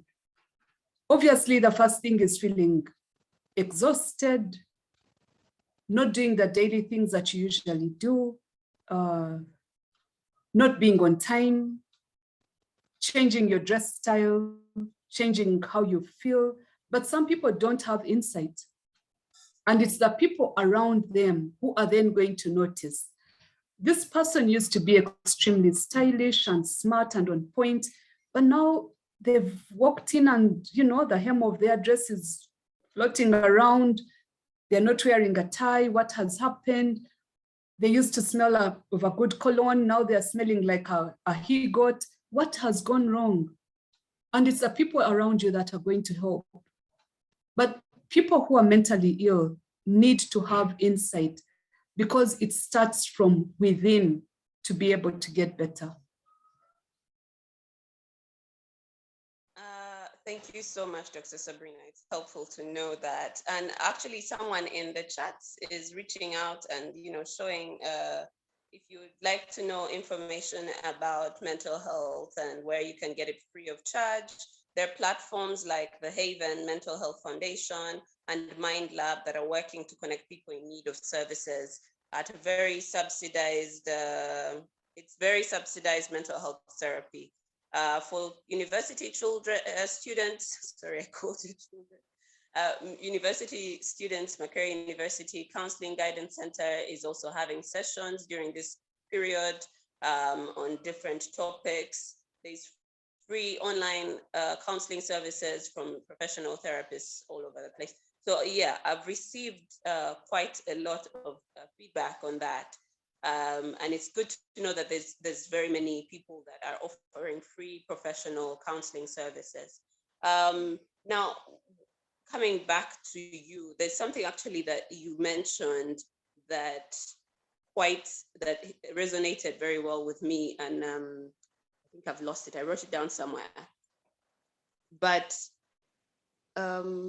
yes, Dr. Sabrina, first of all, just tell us, in case people are not watching the chat box, tell us where we can get your book, and maybe a brief, not synopsis, because then that would mean that we have no reason to buy the book, but tell us about the book and how you came to it, and if it has in you know, mental health. Well, it's just an autobiography, and I've had very good reviews about the book. In summary, just buy the book and read it. It's called The Real Pursuit of Excellence, the threads that hold us together as individuals. So for me, it was a challenge I made to myself that I should write a book before the age of 50, but also to celebrate my father, who died now almost 21 years ago, because he was one of my inspirations, my hero, and no one had ever written about him. So that's about the book. It's about resilience. Great.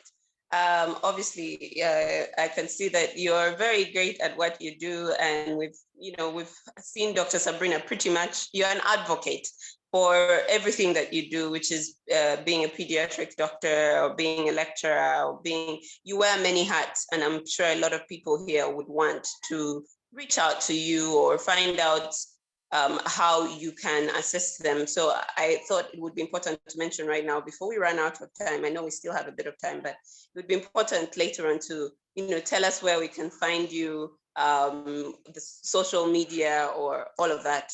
And speaking of social media, that's actually something that I thought would be important to speak about in a young adults group of,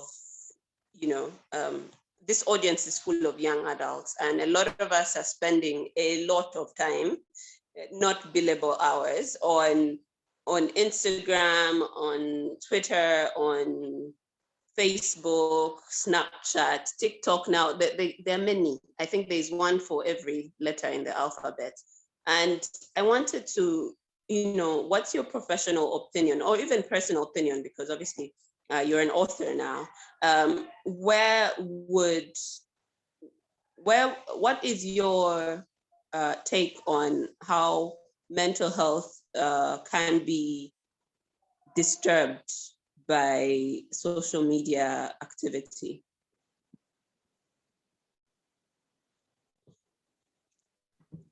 So I did mention that people suffer from FOMO. It's a syndrome that has been described, the fear of missing out. And they are on all sorts of knobs, from LinkedIn to Snapchat to Instagram to Facebook to my gosh, and they don't limit the time that they spend on these social media knobs. And that is a challenge. I mean, why would you spend the entire day on your Twitter, tweeting and retweeting people's opinions and even abusing them?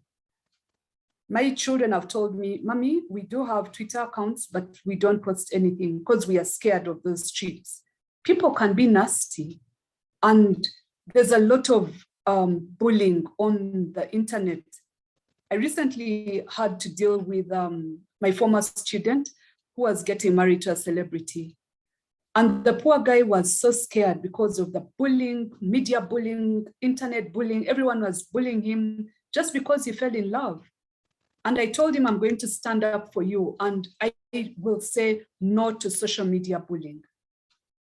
And then it became another story. Why is she supporting him? Why? I was like, guys, I am not in your category. Do not bully me because I am protecting a former student. So stand up for your rights and be serious about standing up for your rights. Bullying has resulted in people committing suicide. It happens a lot. I have seen stories of young people who have, posted a picture on their social media pages, and then people are like, you're even ugly, you're not that beautiful, blah, blah, blah, your legs, blah, blah, blah, and the person commits suicide. So let us commit, for us in this meeting, to be change agents and say no to media bullying.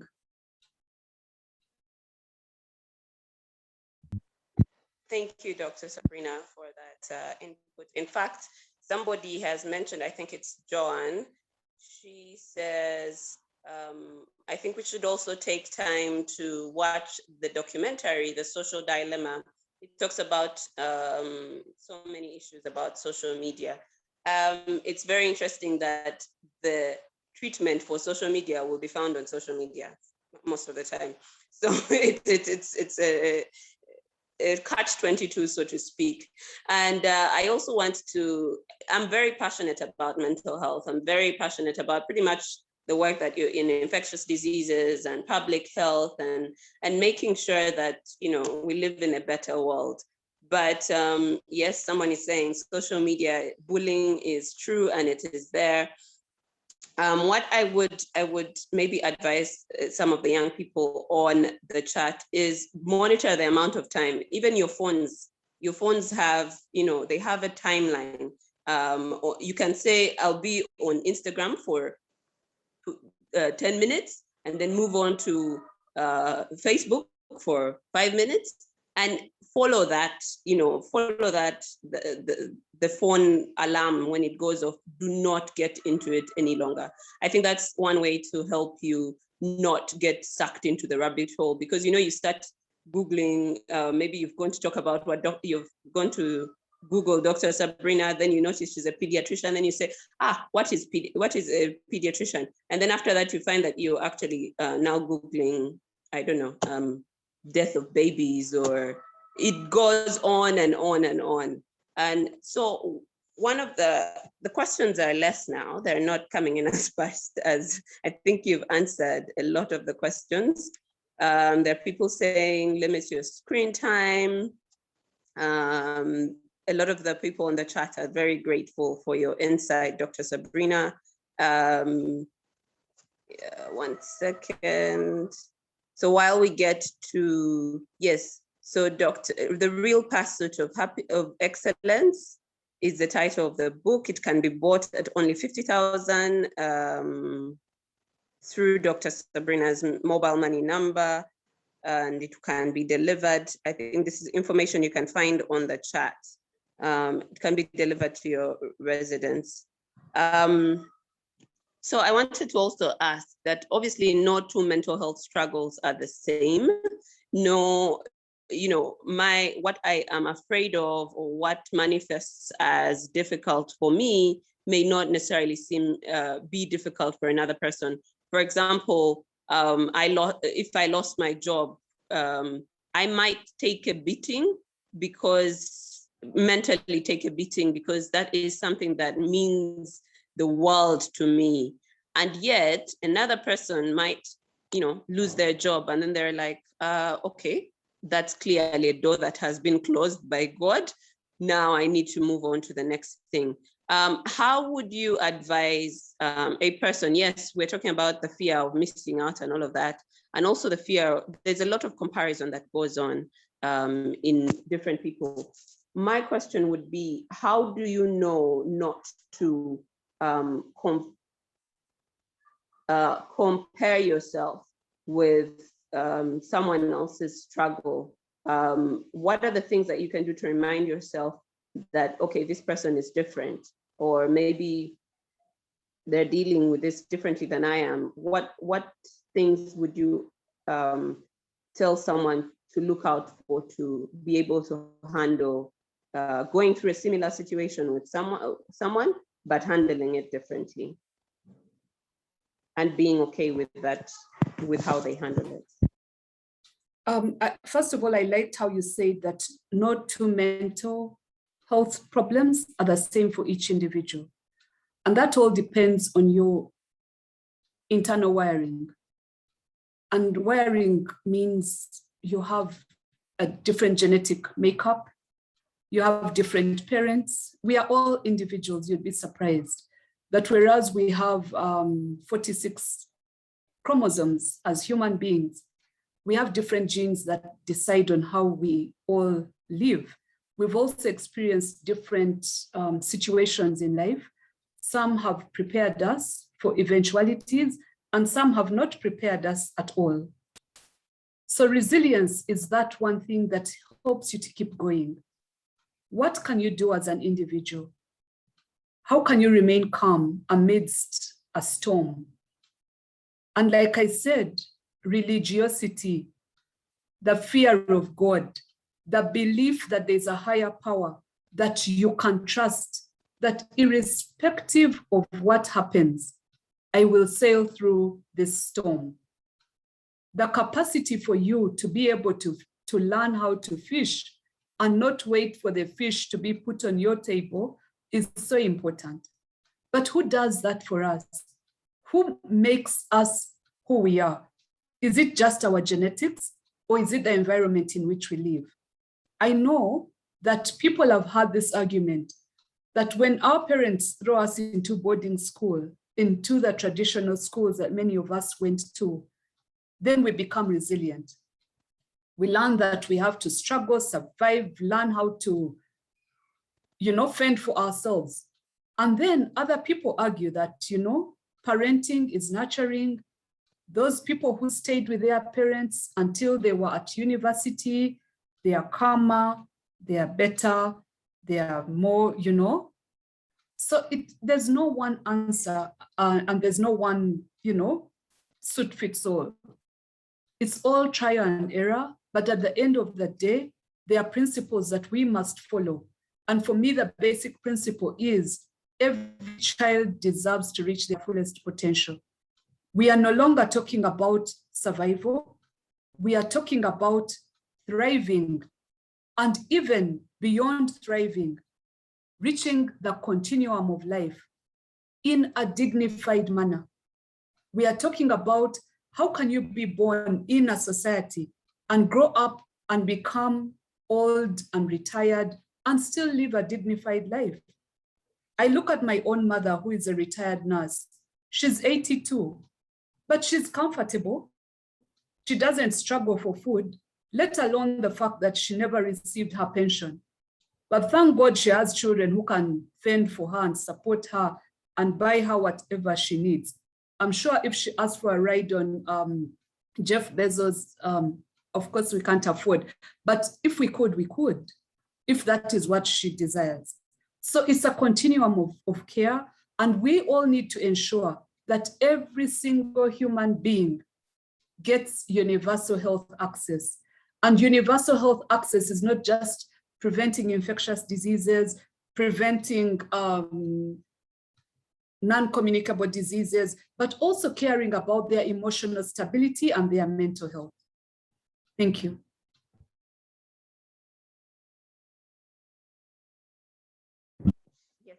Thank you so much, Dr. Sabrina, for that. We're nearing the end of our time together. And one of the things that has stood out for me, I think someone has mentioned it, is basically what happens if your work, especially now when this new normal has taken, has pretty much turned things upside down. People are no longer working from the office. They're no longer going to the office, for example. Young people are no longer, they're having to discover new ways to make money. And one of them is actually social media. There are a lot of people who are working on social media. They've started online businesses. Social media is work. So if I get into the workplace, for example, from the moment I wake up, which is, say, if I woke up at 6 a.m., I'm immediately online, I'm responding to orders, I am answering questions, I'm doing lives where it's sucking, my energy, because obviously you've seen these people on social media. You have to smile and be happy and present yourself as this perfect human being that is relatable and yet authentic, and yet, where do you draw the line as an individual who works on social media but realizes that money has to be made? Yes, food has to get onto the table, but how do you manage that kind of construct? I say this because a lot of the people here are looking for ways to make money, and social media is one of them. But how would you advise them in going into that line of work? Thank you. And yes, it's true. A lot of young people have done online shops, and I have personally bought a lot of things online, including a very beautiful poster in my office from Cute Walls World, Uganda. They have beautiful posters, and I just found them on Instagram, contacted them, they delivered, they were real. I've also contacted other people, I love shoes. And I'm like, oh, my foot size is quite big, like size 10, medium, US size, not obviously. And they don't deliver. Obviously, I won't go back. Like, you have to be consistent and serious about what you're doing. When I printed this book, The Real Pursuit of Excellence, my original plan was, when my daughter comes back from Cyprus, we are going to do a big launch. I'm calling her to do the decorations. I'd set up the RUN network, the Resilient Africa Network is where I'm going to do the launch, written a list of all the invites, my gosh, my speech. And then there was a lockdown. You have to learn to be flexible and be able to sell that book. You're sitting with 500 copies, and my God, what am I going to do with these copies? So we just, posted the book to Twitter, to Facebook, to Instagram, to my WhatsApp status. My WhatsApp status is read by 400 people on a daily basis. Sometimes my children are like, Mommy, do these people think your WhatsApp status is a television? But I want to thank all the people who check my status. It's quite interesting. But the interesting thing also is I will post and I'll walk away and do my work. I'll go to the ward. I won't even look at my phone, because I truly believe in screen time limits. I mean, don't post and keep checking and checking and checking. That is called anxiety neurosis. Like, find a time where, yes, you check for 10 minutes and move on. You have to cook dinner. You have to prepare breakfast. You have to iron those clothes. Come on. You're a human being apart from being a social media influencer, so to speak. So be yourself, be who you say you are. For me, that is the B in the ABCDs. Be who you say you are. Don't compare yourself with other people. So what if so-and-so has 10 million followers? That's probably the only thing they do. Don't get anxious about not succeeding in the next 10 minutes. Start slow, be consistent, you'll get there one day. Wise words, Dr. Sabrina. Thank you so much. And we're pretty much winding up, but I wanted to give you a chance to say, to give something that it might feed somebody's soul today. The last, if they're going to take away one last thing from this presentation, something that you have said. For me personally, something that you did say is, oh, sorry, I need to stop looking at the chat box. Something that you did say for me is adapt, and it reminded me of a phrase that pretty much scared the living daylights out of me, which is basically adapt or die. Yeah? And that is pretty much what it is. It's getting more and more, it's cutthroat out there. A million things are beating you up. I might be here speaking to you and then get off this phone call and cry my eyes out because that's how I feel. Or that's where I am right now. And the ability to be strong for the people around you, but also allow yourself to be who you are, be authentic, be kind to yourself is very, very important. And it's something I've taken away from your conversation. I know you're doing a million things and you're a mother and you're a parent and you are basically goals. And I want to say that that one day I hope, in 30 years or probably early, I hope it's earlier, I can be where you are today because you've written a book. That's where I want to be. You are crushing those goals in your career. You seem to have a great family life, and I want to be that. So it's very good to be able to speak to people like you and to have, oh, great. And the book is here. If you haven't yet accessed it, please do look at the screen. Please read it. And this is one of the things I want to take away from this as well. If you're an individual and you're looking for mentors, you're looking for people, you're struggling basically to make it in life or to think that you've made it in life, this is what you can do. You can read up on people who have pretty much reached where you want to be. Get those mentors, get those books, read about them, see how they've been able to do it. There's no new thing on the planet. Actually, the Bible says that there's nothing that you have gone through that someone else hasn't gone through already. I can't quote for you the exact scripture. I'm not yet there in my Bible journey, but it's there somewhere. I think it's in Corinthians. And that there's another, this one is definitely in Corinthians. It's basically that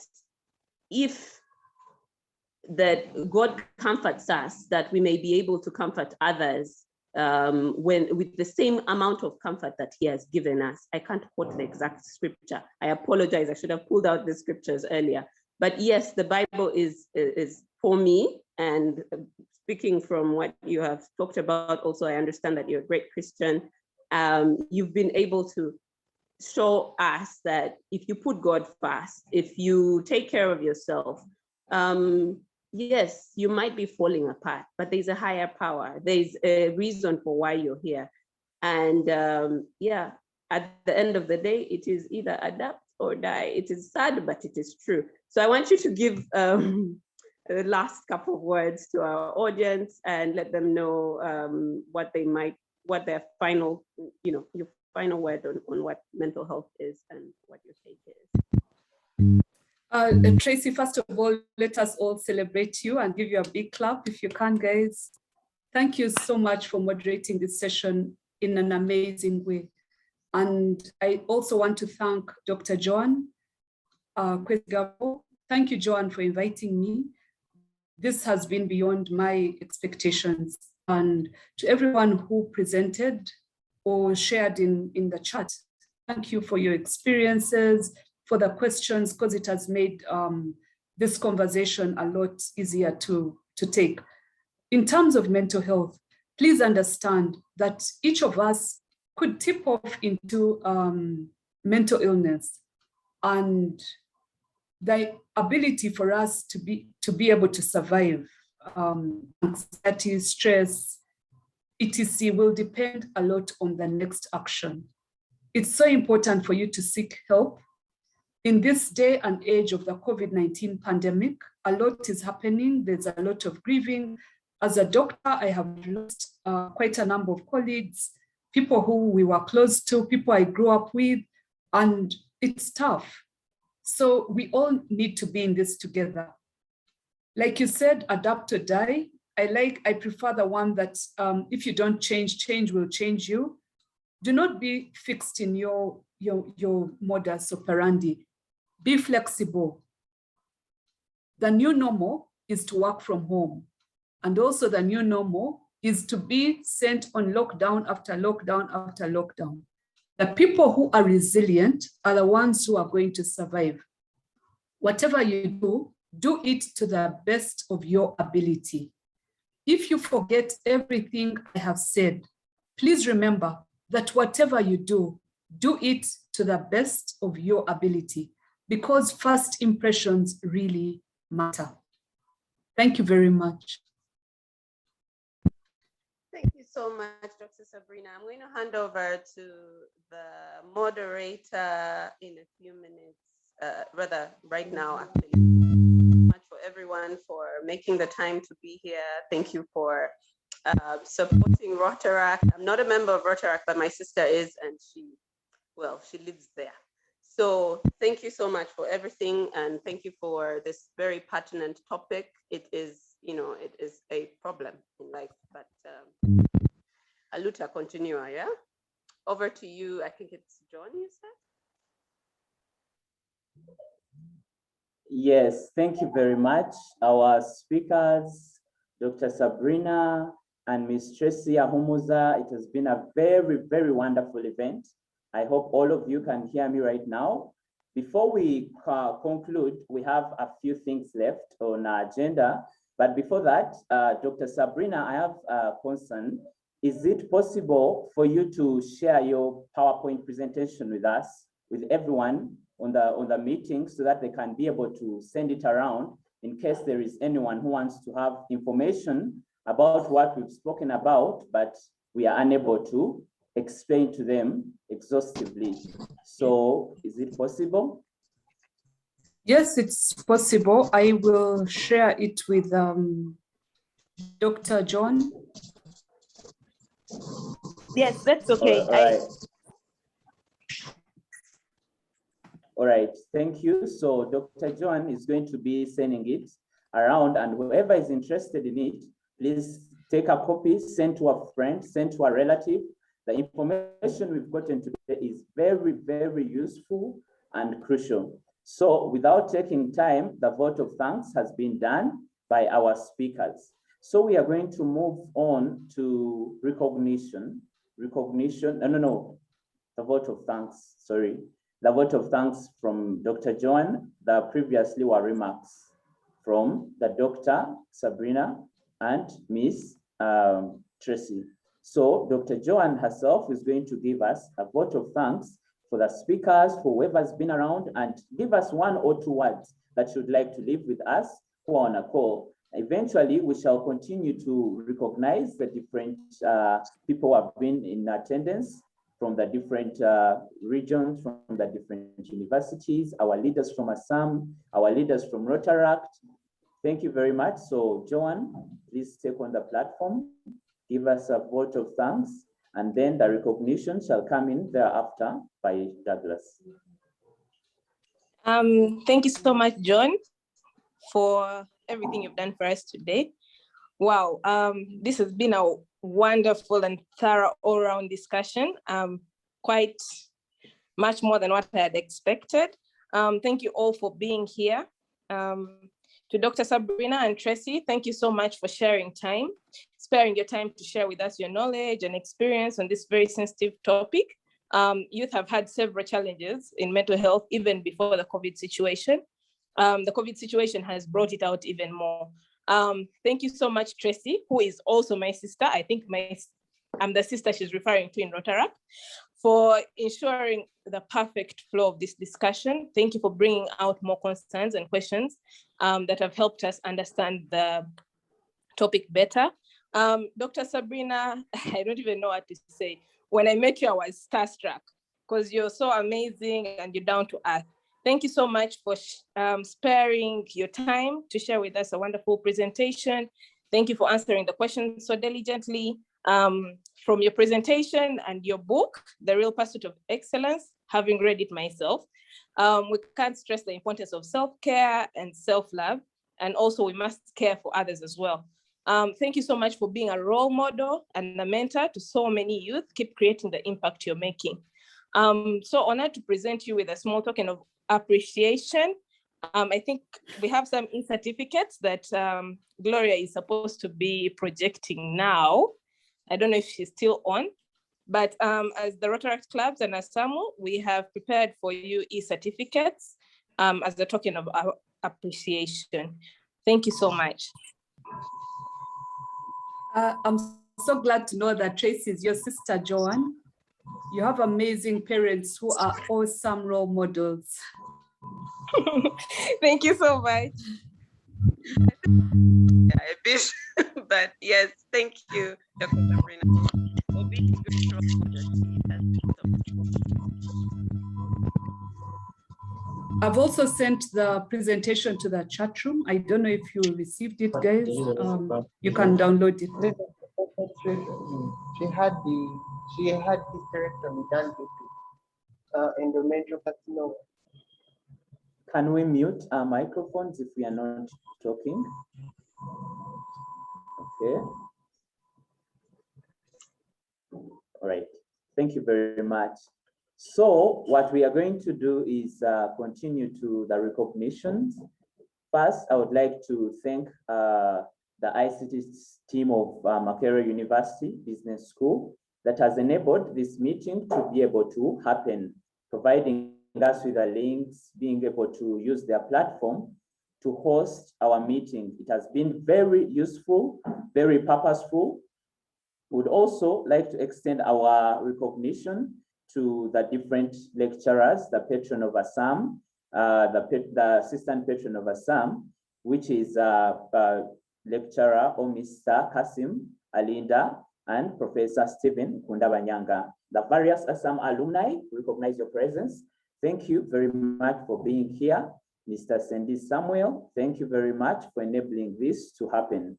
So I'm going to call on Mr. Milba to take us through the recognition of the different associations or branches of Assam, of Rotaract and the leaders from Assam and the various partners that we've had to come into with so that we can put this event in motion. Thank you very much.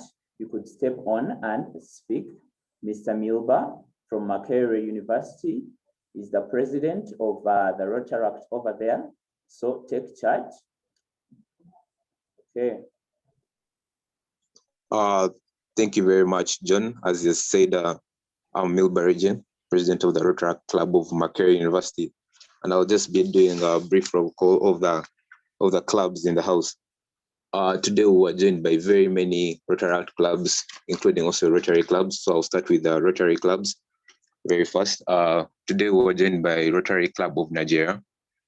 Then for the Rotaract clubs, we had the E-Club of Uganda Global, Gulu University, Bukoto, Kawarole, Mbale Uptown, Mulago School of Nursing and Midwifery, Nakawa mubs, Makerere University, Kampala North, Kampala Wandegea, University of Allied Health and Management Sciences, UCU Mukono, Chambogo, KCMC, Makindye, Mulago, Kampala Chibuli, Wegere Nambole, Nansana, Kampala Sese Islands, King Sesa University, Mbara University of Science and Technology, Mildme Institute of Health Sciences,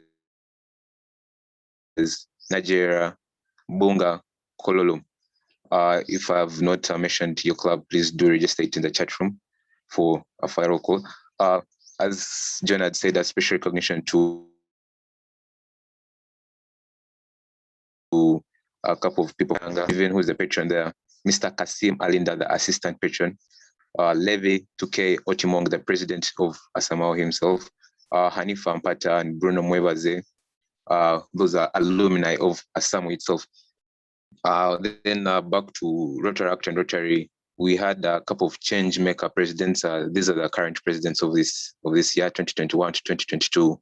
We had Aloisi from Nasana, Alpha Moses Anguzu from Gulu, Hassan from Kampala Chibuli, Ivan Apoli from Kawarole, Prince Jesse Otim from Makindye, Calvin from King Caesar University, Urban from Bugolobi, Claire from one of the host clubs, Kampala North, Marvin Stephen from Chambogo, Adrian Mutiawa from Mulago School of Nursing and Midwifery, Daphne Wimana from UCU Mukono, Henry Muhumza from Nakawa Mubs, one of the host clubs, Priscilla Clark International University, Roland Muhanji from UMU Munkozi, and Glenn from University of International Allied Health and Management Sciences. A couple of these clubs are among the cluster 4 clubs certified, not specify which they are, but they're among the institution-based clubs that I just introduced. We also had a couple of district officials from our district, that is D9213. We had Okwi Simon, the DCA chair, Alex Nyonzima, the PLD chair and the past president of the Rotary Club of Kampala North.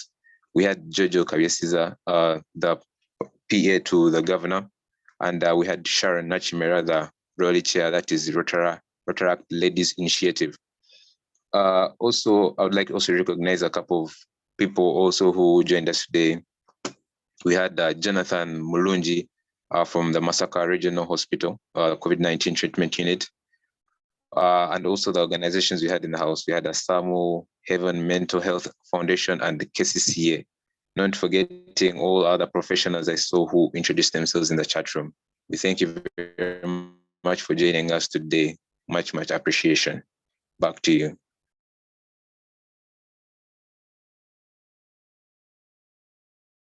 All right, thank you very much, Mr. Wilbur, for that recognition. Thank you very much, whoever has attended. It has been a great event. So before we can finish up, we are going to have a loyal toast from Rotaract. But before that, the team that has put this together, Mr. Awor, Mrs. Awor, Ms. Komugisha, Lynette, Chomjisha, Esther, very many others have been there to struggle to make sure you have this event. So the loyal toast is going to come from Rotaract, and the one in charge, please prepare yourself. Henry or Douglas, come forward so that you can close our event. Thank you very much, everyone who has attended. I hope you've downloaded the PowerPoint that has been sent to the chats from Dr. Sabrina. Just briefly to introduce ourselves, I am Molinde John once again. I'm a student, Makerere University Business School, and most of the people we've worked with are within the circles of Makerere University, Rotaract, Asamu. And so in case you want any questions or you want to reach out to any of us, my LinkedIn is still Molinde John. My Facebook, my Instagram, all of that is Molinde John. So we hope that you had a great time. If the individuals responsible for the loyal toast are not around, I guess we can call it off. What do you think, John? It's actually called a final toast. So okay. Yeah, so it's called a final toast. And once again, friends, thank you so much for joining us. It's been an honor having you on the call up to this time. So, Doctor, once again, we thank you so much. Thank you so much for the great talk. Tracy, thank you so much. Okay, thank you so much. And Jojo, thank you so much for bringing Doctor on board in a space of, like, we had just 2 weeks to the event, but Doctor accepted on short notice. So, Doctor, thank you so much. And friends, these talks are going to continue for the coming months. We are going to have the youth table talks every month. So please, when you see the flyer, join us, and I'm sure you pick some knowledge. Friends, for the wonderful session we've had, for the great words from Doctor, for the great attendance, and for the great morning, I give you Rotary International. Rotary the world over. Thank you. Thank you. Yeah, and thank you, everyone. Thank you so much, Dr. Sabrina.